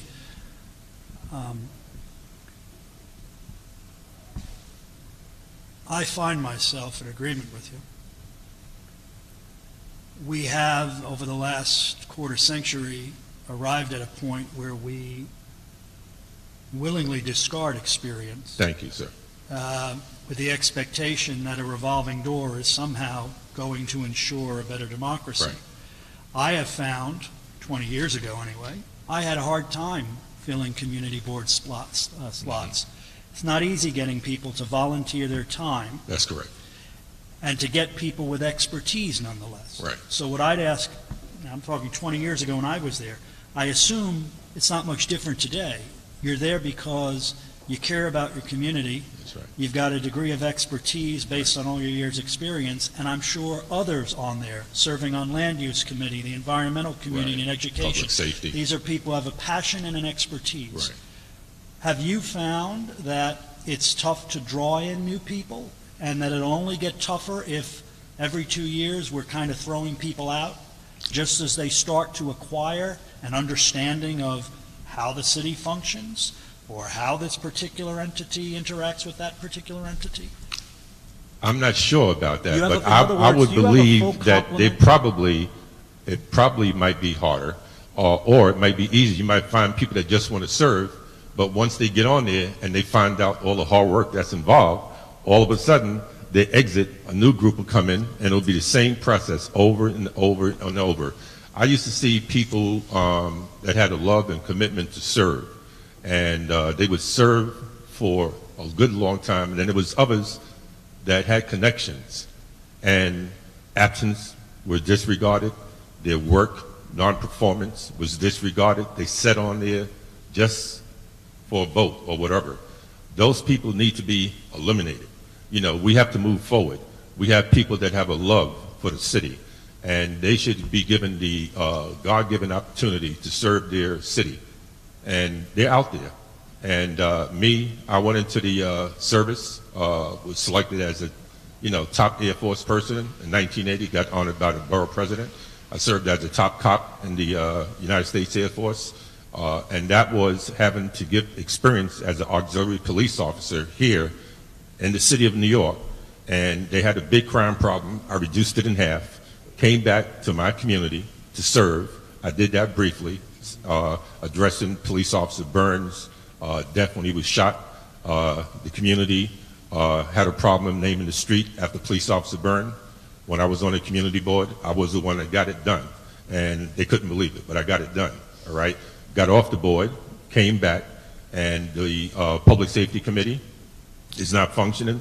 And now we're going to get it functioning. My president, Mrs. Renee Hill, and other members on the board have, shown a welcome hand. And with my experience in NYPD, crime prevention, community relations, that's my expertise area.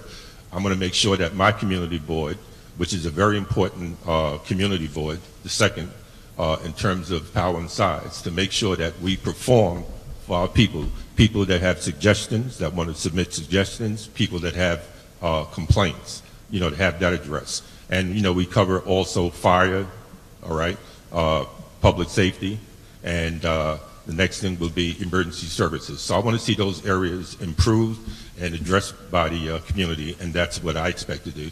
But speaking for myself, I would like to remain on the board as a member and not have things hanging over me, conflict of interest, having to raise money.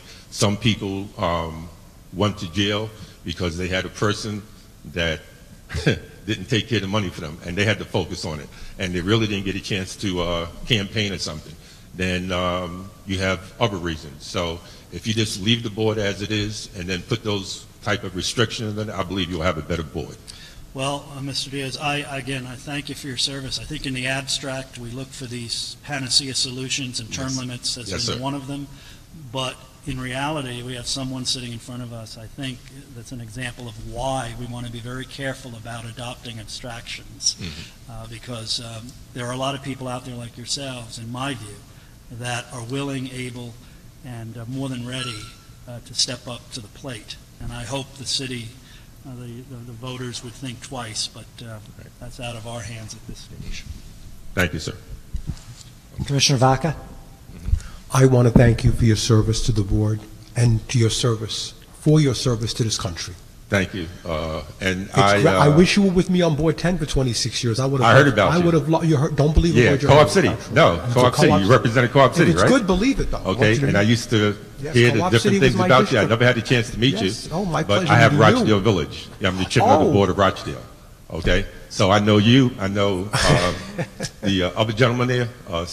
Sal Albanese. Yeah. Yes. Okay. Yeah. I wanted to say to you a couple of things. No, he's not. So my statement to you is this: do you represent your board? Are you authorized to represent your board in voicing the opinions you're voicing today? You're speaking for yourself. For myself, right. Okay, that's number one. Number two, are you aware that the proposal you speak about concerning term limits is not something? Let me clarify. Your concerns regarding term limits will be addressed in the November 2018 referendum that the mayor is putting on. Right. His commission is proposing term limits. Our report will be in 2019. Also, I wanted to make the other commissioners aware, and I thought that this decision is something that has bearing.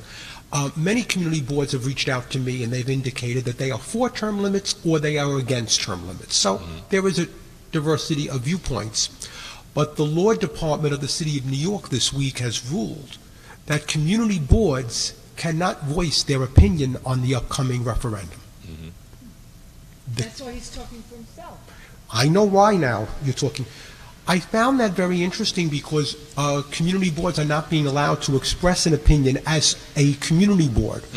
And they're not being allowed to use any of their resources to indicate how they feel. Do you think there is a consensus among community boards in favor or opposed to term limits? Do you detect a consensus? I'm not sure, but I'm a person that served my country, okay? And I served during the Iran crisis, all right? And I see what's going on now. And I don't keep quiet, but I'm very diplomatic. But at the same time, I exert my, opportunity to speak when it's necessary. And that's what I do. So I'm not going to sit around and let things just happen. I speak up diplomatically and I voice my opinion. That's our American way, American right. Well, I thank you so much. Thank you, sir. And keep going. Thank you, sir. Keep going. Thank you, Mr. Diaz. Thank you, sir.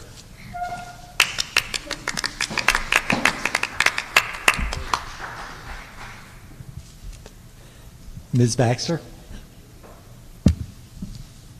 Good evening, Commission. Good evening, everyone. My name is Dr. Arlene Baxter. I'm here representing my larger community, wherever they may be in the city. I have been with the New York City Department of Education since 2003 as an employee. Much has not changed since I'm there, nearly 15 years, coming December. I propose for the employees to have a forum whereby we can express our views about what is going on with us, without fear of being blacklisted or fear of being backlashed. Yes, we have a union, but we need the DOE to work more actively in improving the lives of the work or the employees. I also propose for improved technology in the New York City Department of Education. I am a CPSC administrator, which is preschool administrator, and in this day and age, I have to be writing on forms. To be writing on forms as opposed to having pre-populated forms with children and families' information on them. For example, we have to be printing blank forms and writing on them as opposed to using the child's ID number to retrieve information and then this information be printed on the form as opposed to writing this information. We have a lot of preschoolers with disabilities and you can imagine how much writing we do all day. And next point, last point. I don't think the resources of the city are being used equitably to educate our children in the city, specifically our exceptional needs community. Parents live in certain areas and they do not want to send their children to the area schools where they live in. And that's why charter schools are holding a ground in our community. And for me, that's diverting a lot of money away from the areas that need it most.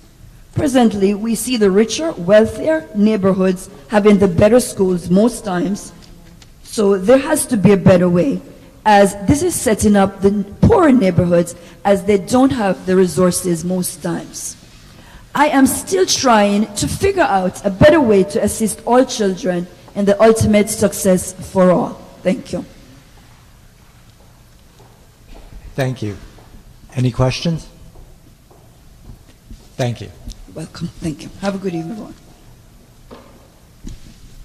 Khalil Annalisa from Community Board 14.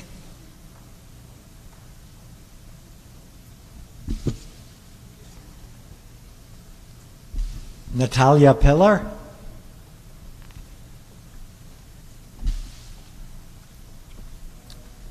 And Chuck Aparian, perhaps, from Community Board 7. Apelian, sorry.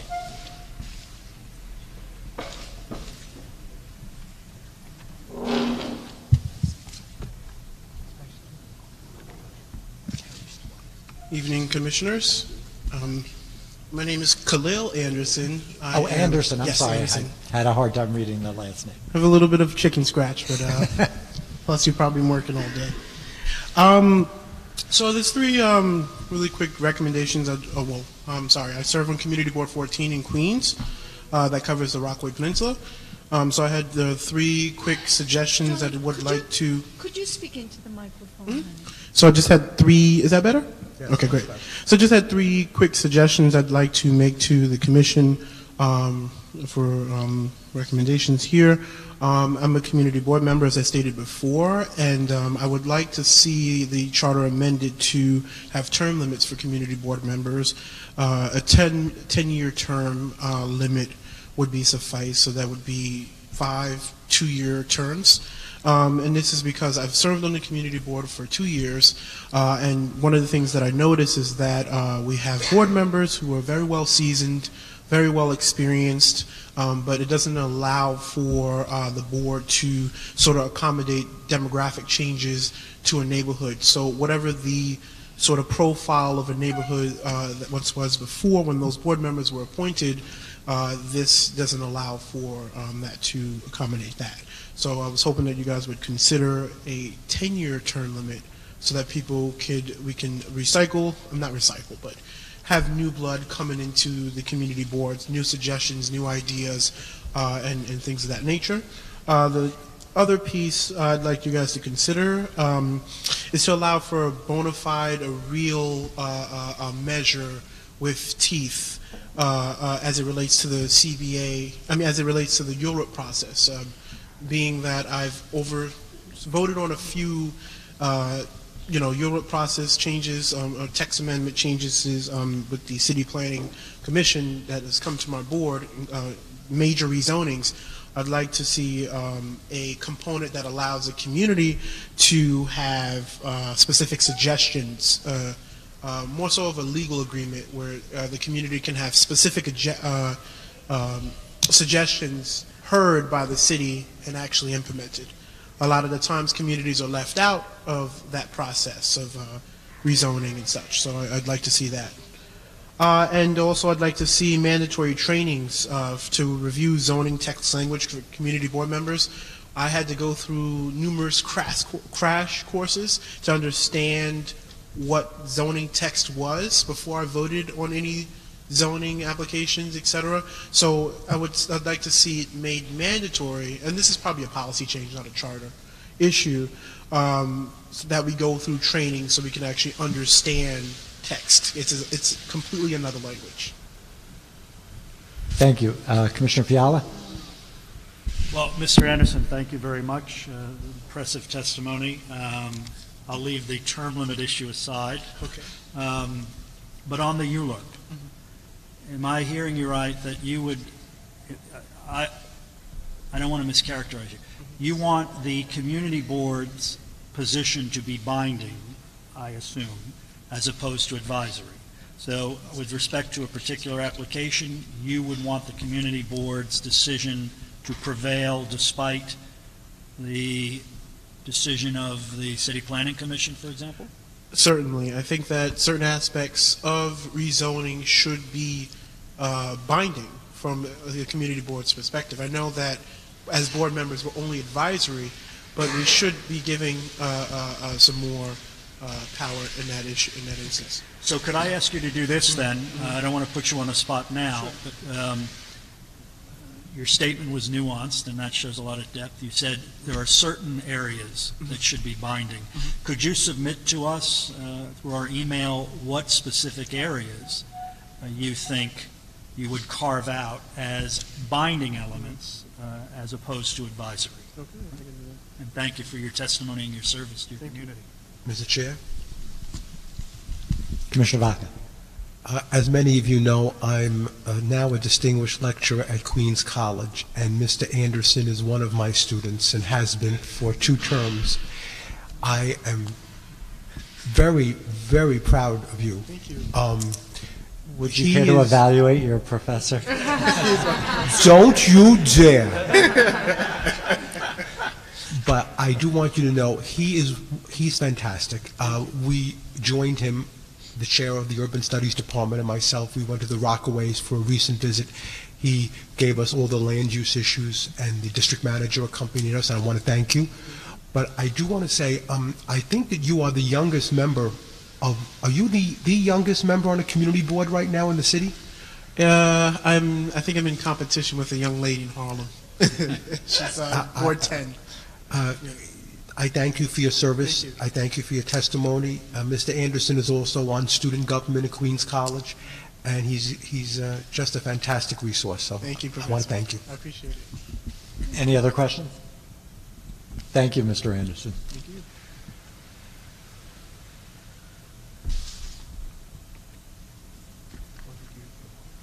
Mr. Aurelian? I think she's next. Oh, okay. I saw you. I'll be happy to, but I think That's she's right. next. Ms. Pillar. Dear Chairman, the member of the Commission, I'm event organizer of Pushkin Society in America. This is 83 years old organization in community organizations, one of the oldest in New York. I am one of the more than 200,000 immigrants in New York from former Soviet countries. I'm here on behalf of a group of interconnected organizations that are organizing and advocating this immigrants community, with a special emphasis of refugees, asylum seekers, and political exiles from Russia and other countries ruled by authoritarian regimes.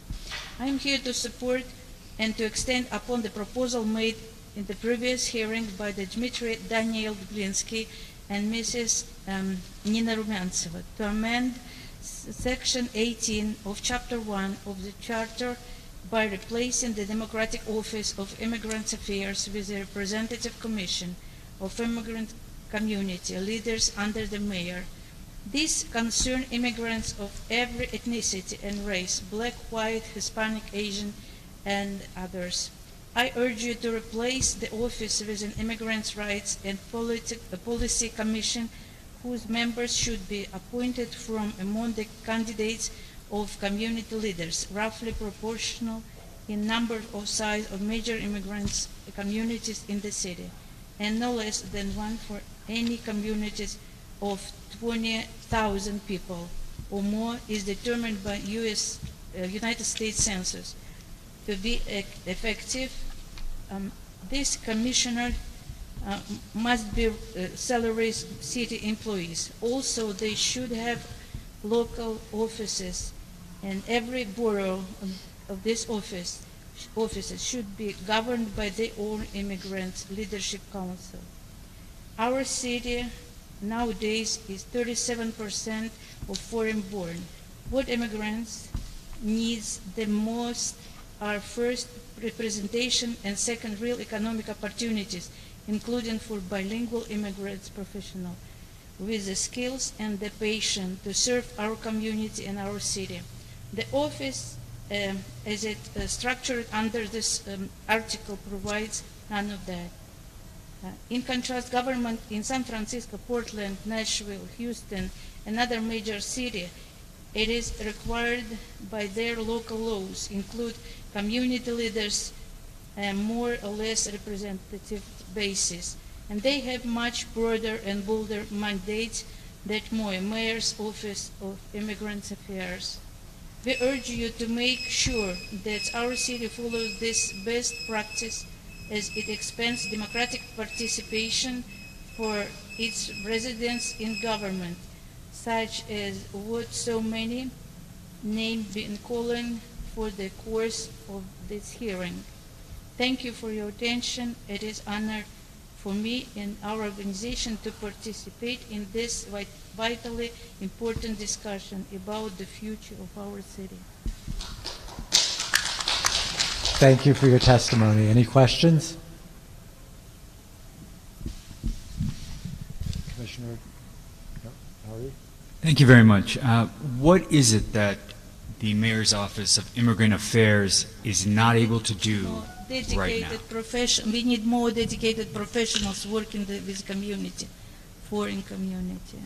We're working with Russian, Ukraine cultural centers and immigrants. And we know the needs, and most people need special attention for more professionals. Okay, thank you. Thank you. And Mr. Apelian, I'm sorry. Hi, good evening, everybody. Thank you. My name is Chuck Apelian. I'm the Vice Chair of Community Board 7 here in Queens. I'm here to speak about term limits of Community Board, and I am opposed to it, as many members of my Community Board are also. Term limits are in place.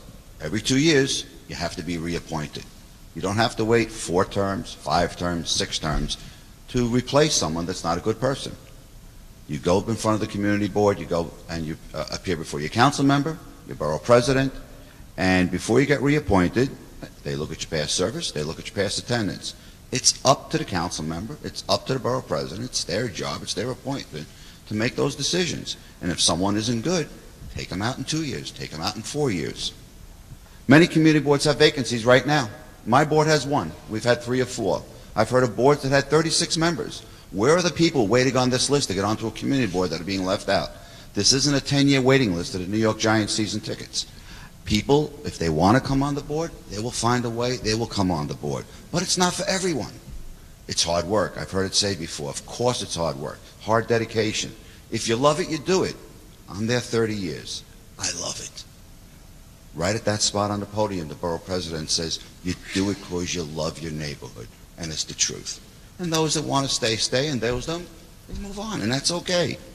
There's been a lot of discussion about disparaging parity as far as neighborhoods and stuff, and one thing I want to bring out is that, you know, one person switching on the demographics of a board is 2%, 1 out of 50, 2%. When you go from one side to the other, it's a 4% swing.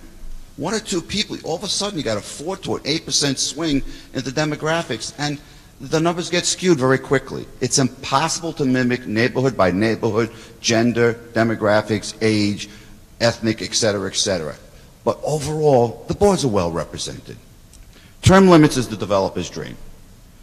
To appear before community boards that are inexperienced and don't have the expertise and articulation to oppose them. Transportation Alternatives and others are advocates of term limits because they know that they're going to come in front of a board that doesn't have the government procedures, the applicable law, public policy, and the articulation to be able to discuss these things properly. Term limits would move community board members just as they got articulate and the knowledge became accomplished, thus maintaining the developer's dreams. 4 of the borough presidents are opposed to term limits. Many council members are also opposed to term limits. Why? Because they understand and they value and they rely on their community board members for their input as they make decisions. I don't think it should be an elected role. You get enough robocalls, you get enough lit from everybody else. You don't need it from somebody that you don't understand who the community board member is. And who are you going to get votes for? Your neighbors, your friends, people you might know? It's a small percentage. As you know in the election, you go down the line, as you go from the governor to this one to this. By the time you get to the last row, you really don't even know who the people are and what you're voting for. So I would not suggest that. One last thing, it was brought up before, if you'd like to discuss more. We integrate our discussions with BSA, with our DCP director in Queens, and with our planner. We have planners now. We work with them and we utilize their roles and their knowledge on a regular basis. We meet with BSA every 1 or 2 years with the chair to get an idea of what they're thinking and why they made decisions and how we move forward. Thank you. Thank you, Mr. Pilian. Commissioner Fiala. Very quickly, thank you for your service to your community. When you say you have planners, do you have a professional planner on the community board staff, or do you volunteer planners from the members? No, we have a planner assigned from the Queens Department of City Planning. And that, in your view, is sufficient to provide you with the requisite expertise? We know what questions to ask. I call them all the time. In fact, they helped tremendously with a developer just recently, where there was discussion about a road, whether it was private or public, and the developer was told it was private, and I believed otherwise, and guess what? It was a privately owned road, but it had public access, and the developer was actually thrilled. He had a good project, and we wanted to give him alternative access, because the access he was seeking was onto a highway, and a highway only. It was going to be a difficult situation. So if you know how to talk to the developer, to the experts, I'll call the Queens director directly also. We have a terrific dialogue, and we ask the questions, and we get into the discussions, and then it helps us tremendously. You have to use the resources, and you have to know what the resources are and what questions to ask. It takes time for some of these people. I'm fortunate. My background is in engineering and planning, so the stepping stone wasn't that difficult for me. But still, you got to learn the nomenclature. You got to learn public policy. You got to know what you can and can't do. You know, a ULURP, you have a clock. A BSA, you don't have a clock. You go back, you go forth. How do you do it? We go to the BSA and we speak with the chair. Like, why did you make certain decisions? We're not fighting with you. We just got to understand. So next time we don't, keep doing the same thing and going nowhere. Tell us that, by matter of law, certain things have to take place. And that gives us a leg up, because the next time something like that comes along, we try to approach it in a different manner, and it's successful. So no on term limits, no on elections. What about mandating an urban planner? Mandating an urban planner to be a staff member on each board. I'm not opposed to it. There's just a lot that has to go into who that person is, how it works. But so I'm not opposed to it. You found that not having one on staff has not been an impediment? No, because we go to the Queen's Department ourselves directly. Thank you. Thank you. Any other questions? Commissioner Vaca. I think one thing that we have to talk about, and I know you've been involved with the community board for many years, different boards have different levels of expertise, even on the board itself. Many boards in Manhattan and other places have engineers and architects and lawyers. They're on the board as members. I know that that's not the case in the Bronx and many of our community boards. We have people from the clergy, we have civic association people, or we have PTA people. So the level of expertise, and that's where the planner comes in to provide equity of expertise, and to educate members, but also to have someone who can provide the same leadership in Park Slope as they would in Southeast Queens or in Throgs Neck. So that's what this discussion, in my mind, revolves around. I'm not opposed to it. I'm just saying that it's already in place, and if you want to augment it more, it's there. You have to know what. You can have all the planners you don't want. If you don't know what questions to ask the planner, it's difficult. Someone asked me about, hey, can you help me with institutional knowledge? As we need, a young guy said that to me. I says, how can I tell you something I don't know what you're going to ask? You will always need some members of the board to mentor others. Correct. Term limits, no term limits. There will always be that mentoring. And of course, we have a district manager who should always be providing technical assistance. But when you deal with zoning and land use especially, it's invaluable because it's Absolutely. so technical. It is. You have to have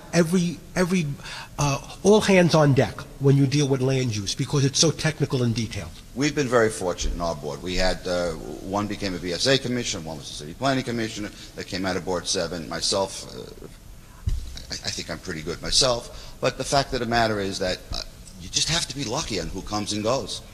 Whether you get the attorneys that come on board, whether you get the environmentalists, whether you get the public safety, and again, if they have the passion and they come on board and they stay, you're very, very lucky. And we're always asking. The one thing we as a board will say to the borough president, to the council member is, we need an architect, we need a lawyer, we need a this, we need a that. We try to explain to them where we're shortcoming because that's going to round out the board versus I need 3 guys from Flushing, I need 2 guys from Bayside versus, or ladies, doesn't matter. we try that. At the end of the day, it's not always easy to fill the spots as you're explaining. Thank you. Thank you.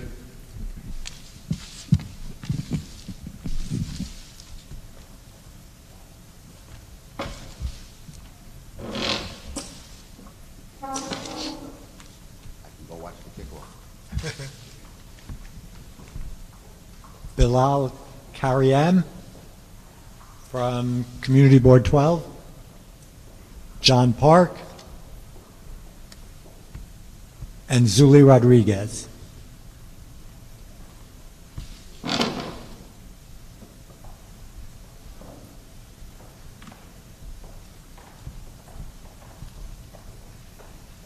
Ms. Rodriguez from Queens. Oh, okay. Didn't see you. Okay.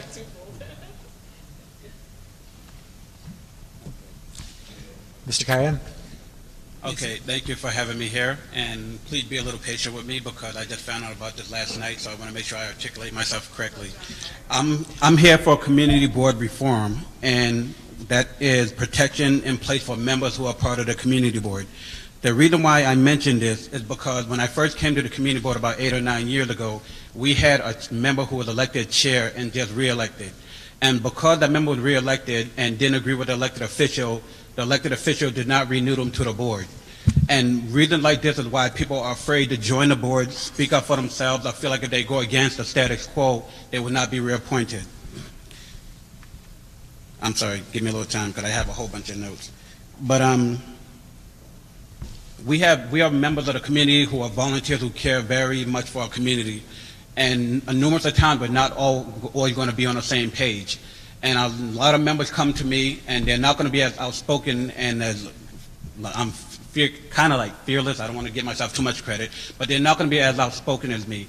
And as we challenged the powers that be and won a number of fights in the community that went against elected officials who was in charge, other board members came to us and asked us, how do we do it? How do we go about it? Or the first thing that come up, you're not being afraid, you're not afraid to be removed.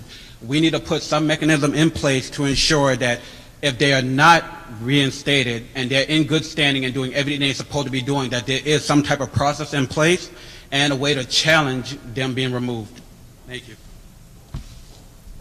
Thank you. Any questions?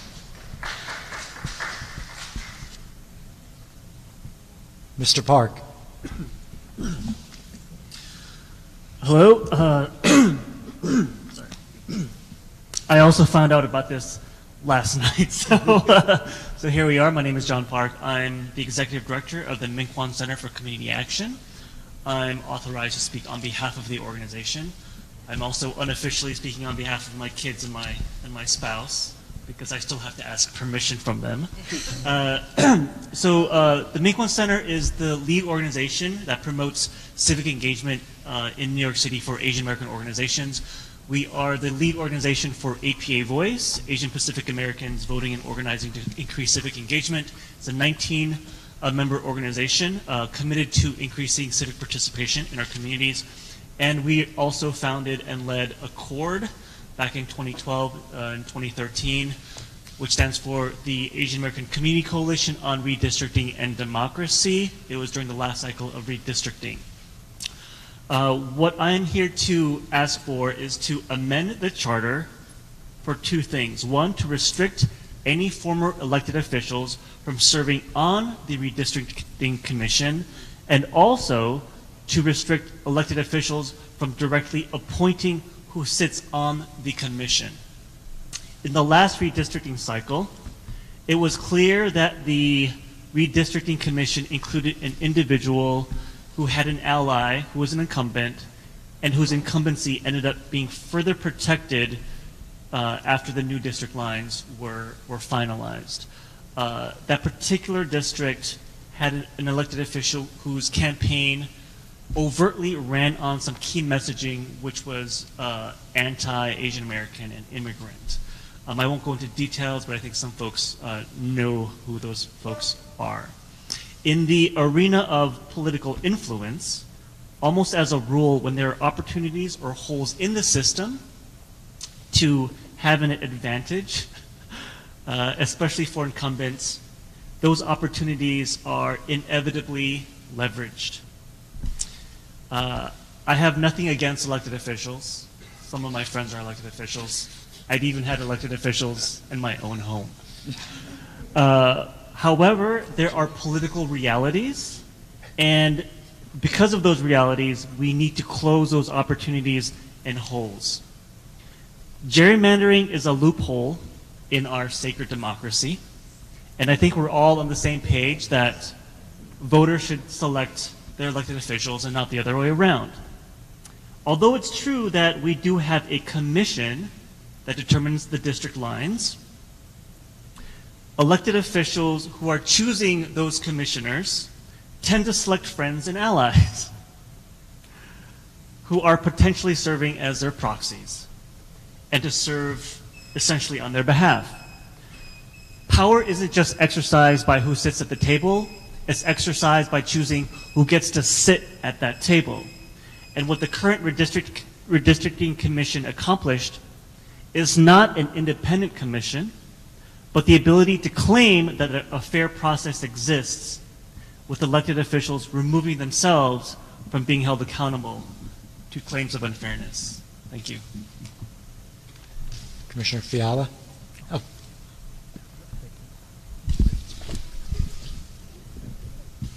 Commissioner Hirsch. Thank you very much. Can you explain how you would suggest the Redistricting Commission be appointed? Mm-hmm. There should at least be an additional layer between the direct, say like the mayor appoints a certain amount of people, 8 people or whatnot, the city council selects 7. California has a certain model that they use in 2010. I don't know all the nuances of that model, but it seemed to, although there were some concerns in California at some point, it ended up being very successful and people thought it was very, very fair. I think we can not necessarily take the exact same model, but we can look at it, tool it, and make it and tailor it for what would make sense for New York. Thank you. Well, I thought the question was answered, but let me go a little more granular. Commissioner Hirsch asked the question that I was going to ask. In your response, you alluded to changing the number of people that a politician appoints to the board. Mm-hmm. How would that achieve? I take it from your testimony you're looking for what we would say is an independent commission. Mm-hmm. How do you achieve that independent commission by having officials appoint? Because I noticed in your testimony you wanted them removed from the process. Mm-hmm. Yeah, there's two things. I just want you to square this for us. I mean, are we removing them from the process? And if we're removing them from the appointed process, what's replacing that? Mm-hmm. Yeah. In other words, how are we composing these people, this commission, that's going to draw the new lines? Mm-hmm. Yeah. There's various models that can be put forth. I'm not the expert on this where I would build out exactly how we should move forward on this. However, the current system where, say, the mayor appoints 8 people or city council, or where elected officials are directly appointing who's going to sit on the commission, that is not working the way it is right now. We saw problems in the last commission. However, there should at least be an additional layer between the appointments from elected officials and, for example, elected officials, if they want to appoint certain people who can be more independent in vetting out, let me backtrack one more time. If we do have elected officials in that process, they could appoint certain people to vet the selection of who would actually be on the commission. So it would be an additional layer between a direct appointment. There's another process where a particular group will be selected where applications are taken for people to actually want to be on the commission. I think in California there are like 30,000 applications. So it added a little more fairness. It wasn't such a direct appointment process, and it was successful there. So a buffer between the individual interested in serving and the elected appointing. So it's similar to the Mayor's Judiciary Advisory Commission, something like that, where people who want to serve get vetted through this body, and then the elected official would appoint from that pool of candidates? Is that what you're... Yeah, it should not be like a direct appointment. Gotcha. That's very problematic. Thank you. Commissioner Albanese? Well, an independent redistricting commission is very important. I can't emphasize enough that over the years, actually, we've seen a lot of that favoritism that you pointed out. The question is, and Commissioner Fiala raised it, how do we replace it? How do we make sure it's truly independent? What happens, as you know, in some situations around the country is when redistricting was struck down, it was federal judges who came in and drew the lines with technical expertise. These are folks with lifetime appointments and allegedly are independent. So would the judiciary be something you would support, drawing the lines? I think I would more favor the way that California did it, where they took a lot of applications, not only for they would have a panel of people who were selected, and they would go through the applications themselves, and then from that process, there would be a group of people who, the strongest candidates would come up, and they would be actually sitting on the commission. They were urban planners or engineers or various people who had different types of expertise. People with So who would make the call? Who would select those folks? Mm-hmm. I'm not an expert in this field. Well, I just know what devil's was in the broken in details. the past. Yeah, the devil's in it is in the details, and I think it's a process that we would have to work through. But absolutely, the current system is not working because it's basically creating a veil of as if there's fairness where it's not. It's actually making larger problems than when they're directly appointed, because now there's no accountability or public. Well, it's better than in the past, because now I believe the law states that the districts have to be compact and contiguous. It's not like the old gerrymandering, which was so blatant. I mean, here you just can't carve up neighborhoods because of the law. So that's a good thing. That's been upgraded. But I thank you for your testimony. It's important. It's an important issue. Any other questions? And I just wanted to say, because I hear you both said that you put your testimony together in a day or two. Thank you for doing that, and it's important that we hear from people early on so we know what the issues are, but don't feel that needs to be your last communication with us. As you think about your own ideas or additional ideas, feel free to expand on your testimony. You can go on our website and submit supplemental testimony, and we hope you'll do that. Ms. Rodriguez.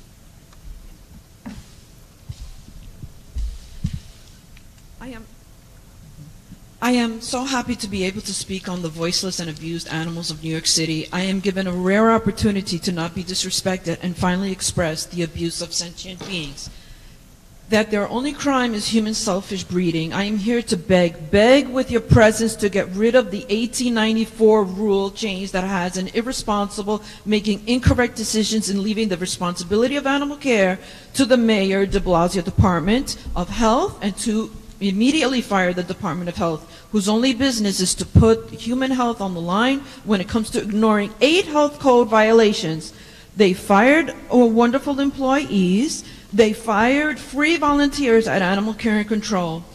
I am a community activist, which includes for homelessness, seniors, and libraries in Queens. I have been living in the borough of Queens for many years. I have seen New York Met Stadium built faster than an animal shelter for Queens, a shelter for homeless, and still my fire department is closed in Long Island City, and also a shelter which includes the Bronx. I am no longer a volunteer for Animal Care and Control.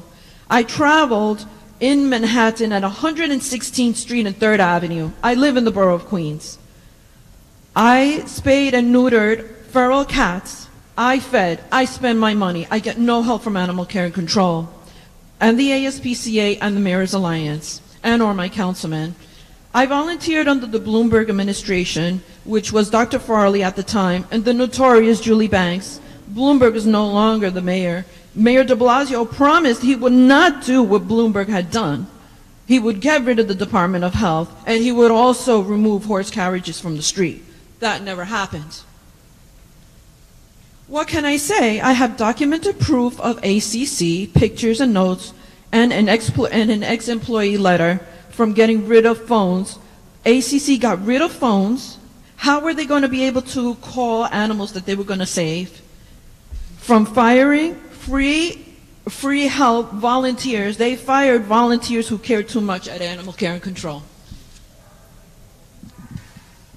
From threatening rescue groups, if they told what was really happening at ACC, they would be threatened that they would not be able to help animals. And the list is endless. The Department of Health has never been in the capacity to help animals. They have no inappropriate outreach. They do not have a degree or MBA for animal care.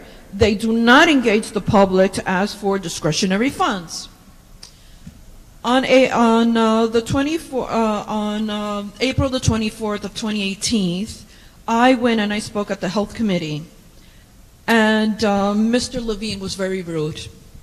But in there, what I wanted to say was that, again, Mark Levine is chair, Manhattan. Samuel, Brooklyn. Barron, Brooklyn. Eugene, Brooklyn, Manhattan. Where's Queens? Are we parasites? Are we leches? We're a great borough. How can they say that that Queens is in a, what is wrong with Queens? But it's okay. The Health Committee has no representative Queens, and poor Mr. Paul Vallone, he was like a latchkey. He was also disrespected. So Mr. Levine was very rude to me again, and I walked and I did everything that I could, and I got 10 vacant buildings, 10 myself, that I walked in my neighborhood that would be easily accessible, that would have no issues in building an animal shelter. And in that testimony, Risa Weinstock said that there was no place in Queens. I'm sorry, I submitted 10. Mr. Levine never got back to me.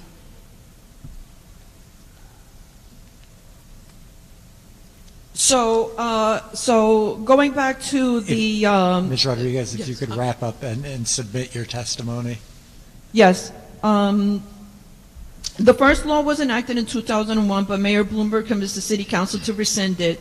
So Mayor de Blasio championed shelters in every borough and demanded that the reluctant Department of Health get with the program. But that never transpired. Now, what I went back to Dr. Bassett ignoring health code violations, what I meant was that every year in New York City, practitioners of a religious ritual sacrifice, swing, and slaughter 60,000 birds in illegal pop-up slaughterhouses.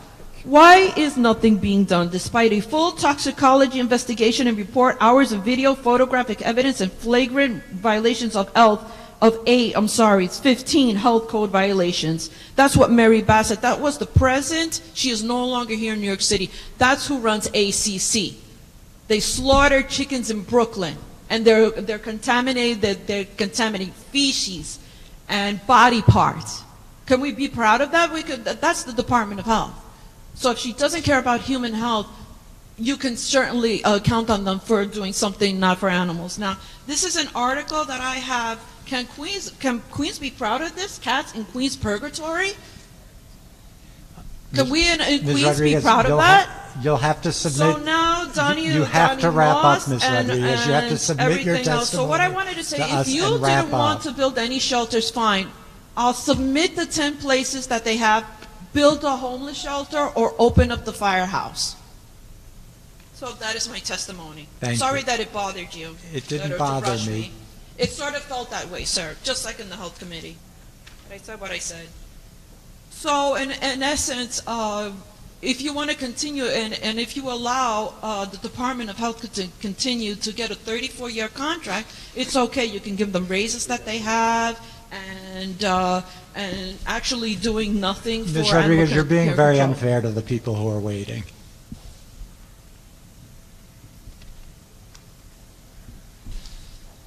Thank you all for your testimony.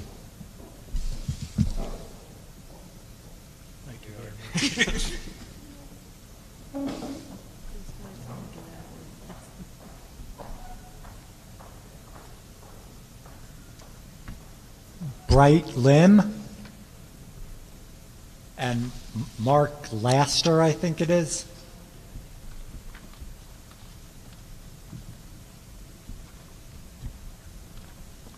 And Sherman Kane.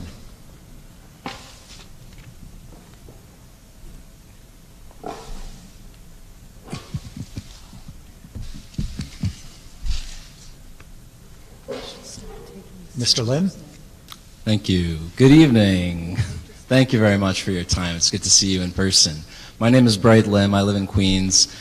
I want to spend most of my time talking about community boards, but first I will be submitting testimony in an organizational capacity later, written on behalf of Korean Americans for Political Advancement, which is a member of the Accord Coalition that John Park mentioned earlier on redistricting and perhaps on other democracy-related reforms, including ranked choice voting. But for today, I'm speaking here in an individual capacity. First of all, I just want to respond to a question that Commissioner Hirsch had asked earlier about the non-citizen voting. I believe the answer to your question, which was about the concerns about record keeping, one idea that's been floated in the iVote Coalition is to model this sort of voting around sort of the participatory budgeting process, which also has a somewhat sort of more limited record-keeping process. And then with Mr. Sal Albanese, I believe your question about Danny Drum's bill, yes, it was just green card holders. I think that as a citizen, you know, just as a regular individual, not an organizational person, I think that at a minimum, green card holders should be allowed to vote in city office elections, and we should explore very carefully perhaps non-green card holder residents, you know, based on a length of time of residency, you know, could be 1 year, 2 years, something like that. But to move on to community boards, because the term limits and other sort of proposals are already in play in the current ballot proposals, I don't want to speak about term limits today. What I do want to speak about is this is sort of more a conceptual question about, is the role of the community board to be mainly advisory or more authoritative? Is it supposed to have its own power and serve as a check, like a somewhat almost co-equal check in its neighborhood to the council member and the borough presidents, or is it primarily to inform? So I think the current model is the latter, right? That's why it's appointed, it's advisory, there are no binding powers in the ULERT process. So if that's the model that the commission wishes to maintain, then I think that perhaps the gold standard, the concept to keep in mind that I'd like to suggest for tonight is one of a town hall. And so how can town halls have maximum advisory impact on its elected officials? I think that's the guiding question that I'd like to recommend as we consider these sort of more procedural issues such as term limits or not, executive board term limits or not, things like that. Okay, thank you very much. Thank you. Any questions? Thank you, Mr. Lin. Mr. Laster? Yes, hi. My name is Mark Laster, and I'm a licensed clinical social worker who has been in practice for over 37 years. During this time, I've served numerous civic leadership positions, starting as a student senator when I was at Queens College, serving as president of my co-op board, president of my temple, and I'm currently the co-chair of the Forest Hills Green Team, a team leader for the Medical Reserve Corps, and a co-chair of Community Board Number 6's Aging Social Service Committee. My testimony reflects my personal views and not on behalf of the Community Board. I have previously testified regarding the need for term limits for Community Board members. I've read the feedback from civic leaders opposed to term limits, and I would suggest that one method of dealing with the loss of institutional memory due to term limits, there would be a mentoring process set up between long-serving board members and newly appointed board members to facilitate a transfer of this extremely important knowledge. I also see a need to have term limits for executive officers to allow for new leadership of the community board. I also support the idea of both standardizing the appointment and recruitment process for community board members, as well as standardizing meeting procedures. In the appointment and recruitment process, there should be a stronger attempt made to reach out to the disenfranchised members of the community. I would suggest reaching out at Social Security offices, homeless shelters, SNAP offices, etc., to empower people who receive city services to give them more control of their lives. As for standardizing meeting procedures, live streaming would be one way to encourage more participation, but I also suggest that all public comment should be made at the beginning of the meeting instead of at the end. And my final suggestion is to mandate that all standing committees should meet at least quarterly. In my opinion, having the committees meet regularly will be another way to encourage more participation in civic life. Thank you. Thank you, Mr. Lester. Any questions? Thank you. And Mr. Kane. Well, first, thank you for allowing me the opportunity to speak to you. I am a member of Community Board 9. I've been a member now for over 10 years. And I'm speaking today about the idea of term limits. I'm writing, I have a letter here that I wrote on August 7th because I was unable to attend the July 26th meeting that was held with the Charter Revision Commission. And I'm going to give you a copy of the letter. Okay, and the letter that I wrote is to strongly oppose the establishment of term limits for community board members. And my reasons for this view are as follows.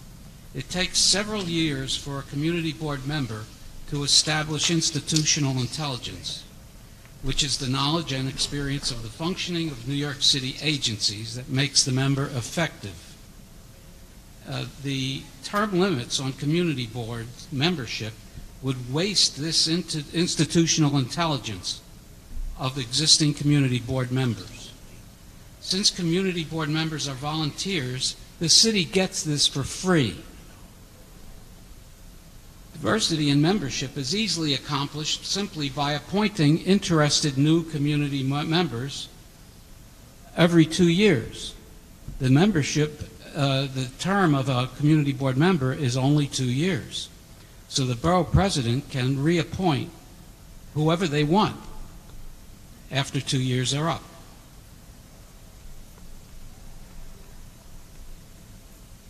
My community board is already quite diverse, and it includes many Sikhs, Guyanese, and Indian members from our community.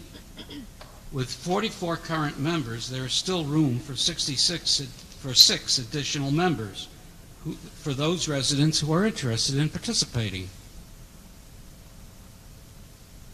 The average in Queens of membership on community boards is 44.5 for all the 14 members, all the 14 community boards. Community Board 1 has 28, and in my letter I outline the actual membership of each community board in Queens. And that's basically my point. I'm here to oppose term limits for all those reasons. Thank you, Mr. Kane. Any questions? Thank you all for your testimony.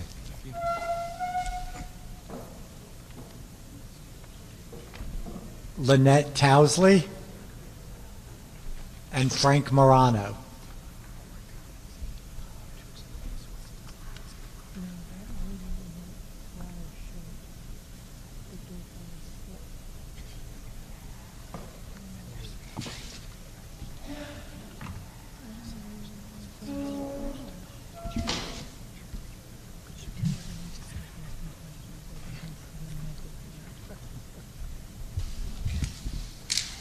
Ms. Towsley?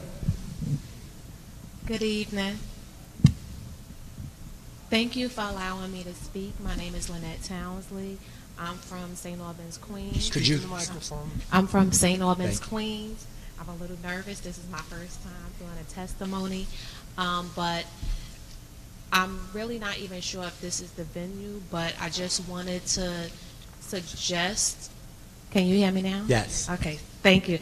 I just wanted to suggest that you look into the ways that we spend money for the New York City Department of Education. Many times it seems that we're spending it selfishly, A lot of times, I know I'm in a building that actually is doing some renovation.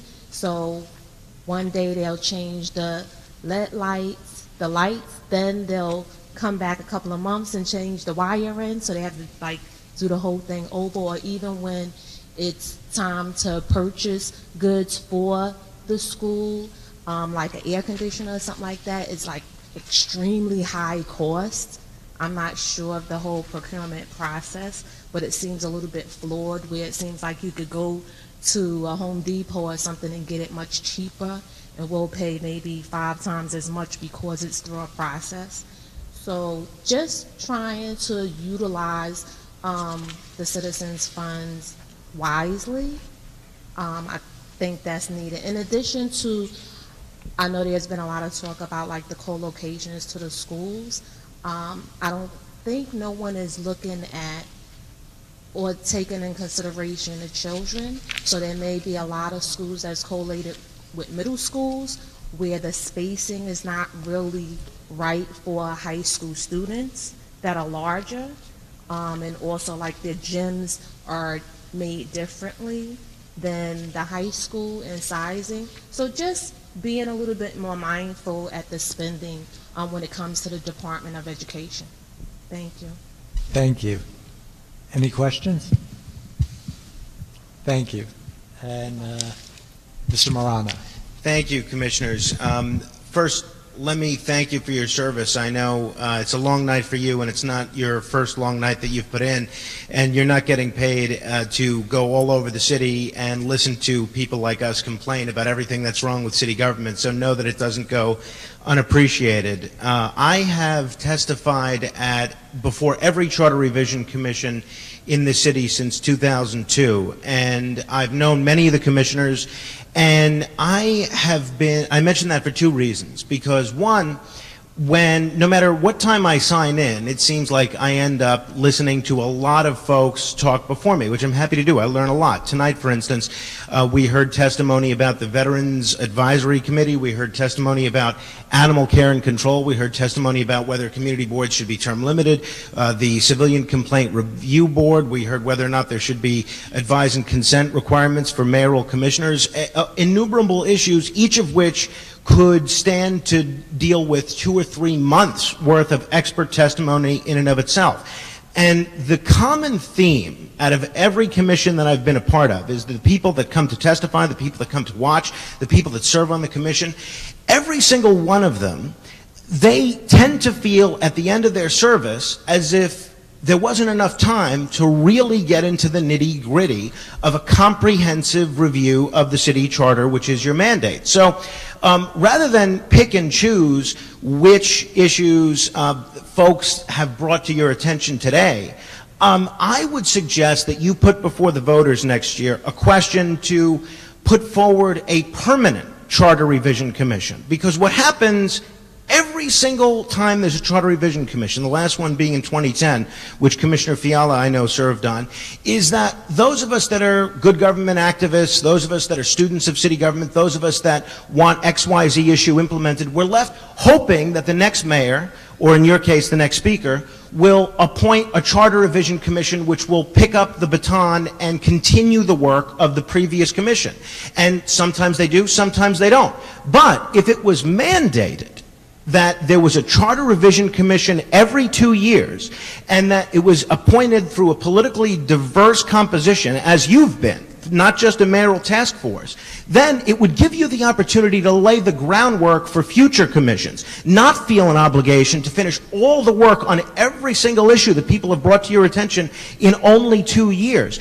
And the other thing that you'd be able to do is, rather than just put questions on the ballot every year or every 2 years, is you'd be able to make quarterly recommendations to the city council and the mayor for charter revision issues, or even legislation that may not require charter revision. To me, it's a no-brainer. It has a lot of precedent in New York State, where we have a long history of constitutional commissions that recommend constitutional amendments to the state constitution, many of which have been implemented. And then lastly, with respect to ballot access of folks running for office in New York City, the 2010 Commission, and I'll just be 30 seconds, the 2010 Commission, even though it wasn't clear that they had the statutory authority to do it, they cut in half the number of signatures to run for city office, every office, mayor, public advocate, city council.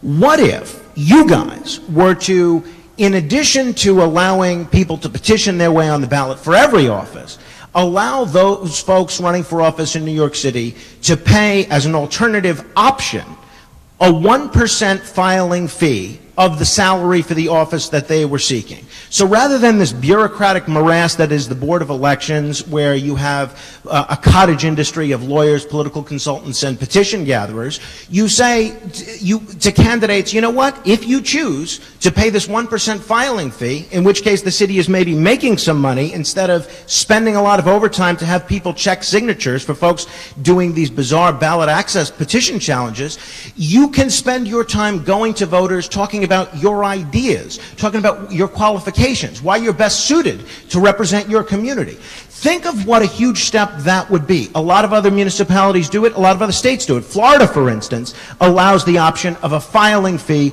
in lieu of petitioning. So whether you consider a nonpartisan elections option or other options for reforming the electoral process in New York City, think of what a change that would be to allow a filing fee and do away with this bizarre petitioning process altogether. Thank you. Thank you, Mr. Morano. Commissioner Fiala. I was told I couldn't be heard before. I hope this is a little better. Mr. Morano, I want to thank you for coming out to these Charter Commission meetings. I'll tell my colleagues here that I think certainly in the decade of the 2000s, I think now Mr. Morano holds the record in terms of attendance. And I was worried because I hadn't seen you to date, so it's good to see you in Queens. With respect to the proposal for institutionalizing a periodic charter, what is my understanding, the Municipal Home Rule Law dictates that a charter commission can be established through multiple means. However, if a mayor appoints a charter, then the work of those other charter revision commissions gets pushed aside. What would prevent, or is there a way to ensure that if something like this was institutionalized, if it became part of the charter, how do you prevent a mayor from preventing the work of that entity? Well, the shorter answer is you can't, and I don't think that we should. There's a reason we elect mayors. They're representative of the will of 8.5 million New Yorkers, at least a plurality of them. But what the permanent Charter Revision Commission that I'm proposing would do, and be in a position to do, is build on the work of other mayoral commissions, number one, and aid the legislature in work that they don't really seem to have much of an interest in doing. For instance, so much of the testimony today has to do with the proposal that you haven't proposed, which is term limits for community boards. Now, I think it's a healthy proposal to continue debate, may need more study, and the public would probably benefit from more expert testimony and more debate on the issue, including from some of the very articulate voices that we heard today. But think about if you guys got to continue that work and continue to hold hearings and issue advisory recommendations to the City Council. Now, the City Council, as Commissioner Albanese and Commissioner Vaca and yourself, having served in that body, know, these days, the City Council is not interested in the nuts and bolts of city government. They're interested primarily in the budget, they're interested in constituent services, and they're interested in, in funding for discretionary spending for nonprofits in their group, and all great stuff, and sort of the political issues of the day. But even if a mayoral charter commission puts a question on the ballot that trumps a question from this permanent charter revision commission, that doesn't take away the value of the work that you're doing in terms of making recommendations to the council and the mayor, in terms of making recommendations to other mayoral commissions, in terms of putting questions on the ballot, and perhaps more importantly, and most importantly, educating the public about some of these same issues that need a greater vetting. You know, for instance, it's easy to see a scenario where something like democracy vouchers, which people have talked about at this commission and at the mayoral commission, may need a little bit more seasoning before it's fully implemented. Maybe we want to see how it works out in Seattle. Something like ranked choice voting. If it's not ready to be on the ballot or implemented here in New York City, we want to see how it works in Maine or elsewhere. Maybe that's something where we could set certain benchmarks that a charter commission can lay the groundwork for a mayoral commission so that they don't feel the need to do everything in 56 days. I think the other option that it would do is aid mayoral commissions so that they can be a bit more focused. If a mayoral commission, there are certain mayoral commissions that are focused on one or two issues, like nonpartisan elections or mayoral succession. There are other mayoral commissions that have a broader view of the scope of the city charter. The work of this permanent charter revision commission would really aid both the council, the mayor, and any mayoral charter revision commission in the work that they're doing. So I don't see it as a conflict at all. In fact, I see it potentially as a great benefit. Thank you. I've got another question concerning your suggestion for a filing fee for ballot access. You're an expert on this stuff. I'm not. Is a filing fee? In the last Charter Commission, we lowered the number of signatures. That was within our ability to do. But would the imposition of a filing fee, would that be in our jurisdiction, or are we preempted by state election law? Well, to be honest, to your knowledge, to be honest, it wasn't clear to me that lowering the number of signatures was in the purview of the previous Charter Commission. But the fact of the matter is, nobody's challenged it in court, and people have been running for office for 8 years under the recommendations that you guys implemented. So my view is, if it worked for the commission in 2010, why not give it a shot for this commission in 2019? So. It's always great to see you. Thank you. Likewise. Any other questions? Commissioner Albanese. Hey, Frank, how are you? How are you? Great testimony, by the way. You raised some really good issues. By the way, a lot of election lawyers around the city will be shaking their boots tonight when you talk about filing fees, and the Board of Elections would collapse. Boy, it'd be well, that's exactly the problem. The cottage industry would collapse. That's exactly the problem. Running for office in New York City shouldn't be something that requires a postgraduate degree or a lottery ticket. Anybody that's interested in running for office should be able to do so. But now we have a system where if you actually want to run for office and you're not a millionaire or the hand-picked choice of a bunch of party insiders or political power brokers, good luck, because you are going to have to spend an enormous amount of time and pull out an enormous amount of hair dealing with the Board of Elections. Not because the staff is ill-trained, although occasionally they are, but because that is what the state election law requires. There's no reason for it. It's pointless. The skills necessary to get on the ballot in New York City, and you and Commissioner Vaca and Commissioner Fiala know this, having served in elective office, have nothing to do whatsoever with the skills it takes to govern the city. Because you can get people to sign next to the right box on your petition form or initial because they make an improper impression on the address form, it has nothing to do with putting the right priorities in a city budget. It has nothing to do with determining the proper procedures for public safety. It has nothing to do with determining whether Rikers Island should be closed or not. So why would we put our elected officials through this incredible maze? Why not just let them make their case to voters? Now, if anyone wants to continue with the petitioning process, good luck. Let them continue to do so. Just give them the option of not. It's an obstacle course. It really is. One quick question. I've heard you speak about initiative and referendum, how difficult it is to get something on the ballot in New York City with the amount of signatures, and then there's a second round of signatures. Do you have any recommendations on how to streamline that process? As you know, term limits was on the ballot when I was a council member and passed, and it took an awful lot of money. It was a multi-millionaire, Ron Lauder, who financed it. So that's how difficult it is to get something on the ballot.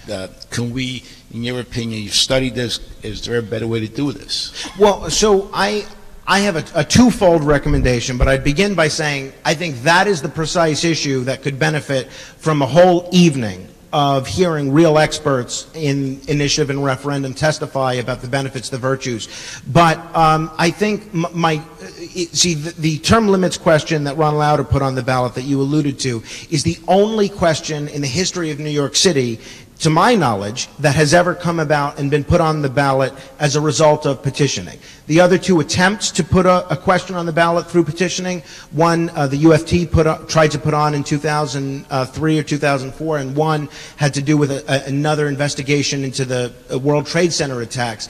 The term limits one is the only one that's been able to do it, and the only reason it was able to be put on the ballot is because it had a millionaire behind it. So what I would suggest is twofold. One, I think lowering the signature requirement is important, but also currently New Yorkers don't have that right for legislation. They only have it to changes to the city charter.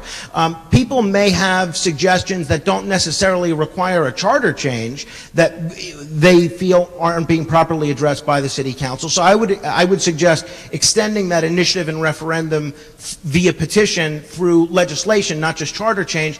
And I don't think it should be able to be preempted by a mayoral charter revision commission. If you petition and if you get 50,000 or 60,000 New Yorkers to sign a petition that they want XYZ on the ballot, it should be on the ballot, irrespective of whatever mayoral commission puts on the ballot. Thank you. And I believe that's what happened with the UFT. That's exactly what happened. It was right. bounced by a mayoral commission. Any other questions? Yes.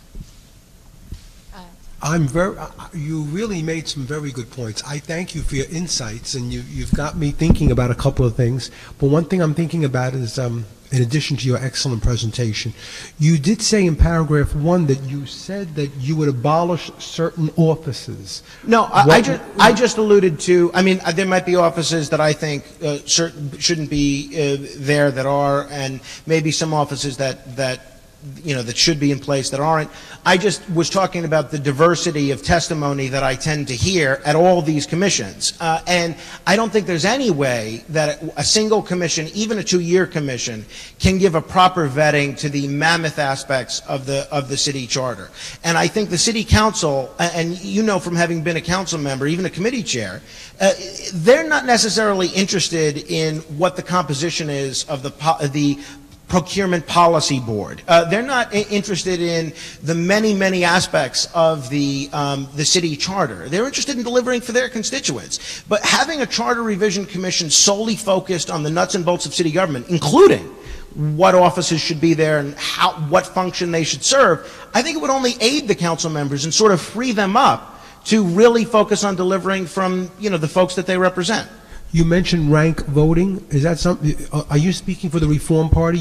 Well, is that a priority with your organization? It is. It is in our platforms. Ranked choice voting to me makes perfect sense, and I don't want to monopolize all the time of the folks that are waiting or keep you here any later than necessary. And I'm hopeful to speak with you again at your subsequent 2 hearings. But to me, if you look at what's happening in the governor's race right now, you see a lot of right-leaning folks in the state basically hoping that Governor Cuomo is going to lose the election on some sort of weird technicality because maybe people will be tricked into voting for progressive third-party candidates. Now, I can't imagine that anyone thinks that that's the proper way to run a government, where we fool people into electing the folks that they don't want representing them. Now, why shouldn't someone, if they want Howie Hawkins or Stephanie Minor or Cynthia Nixon to be governor, why shouldn't they have the option of voting for that person first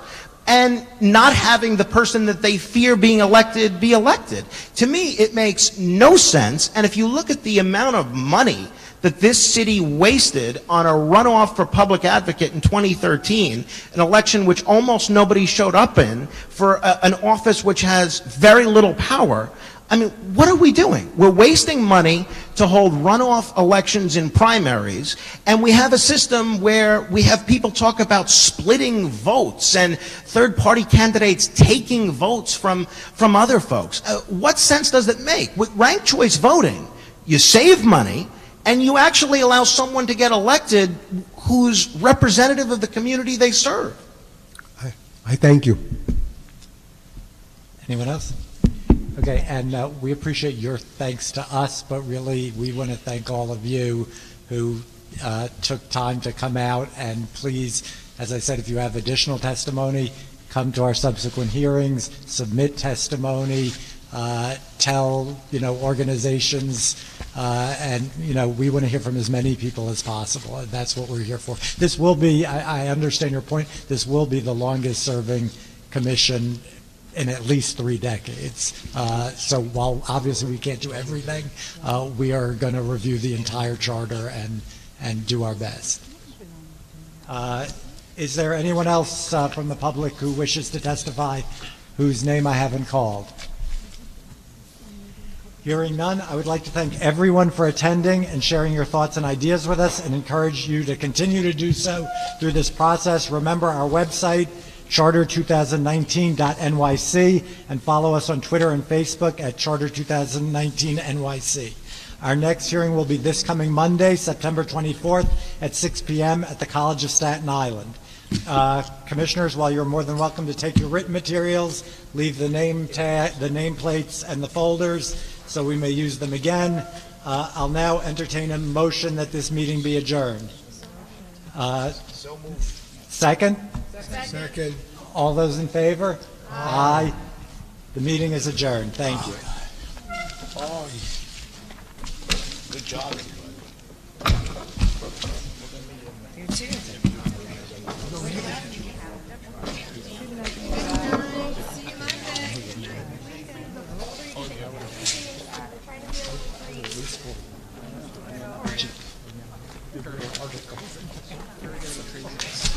I have so many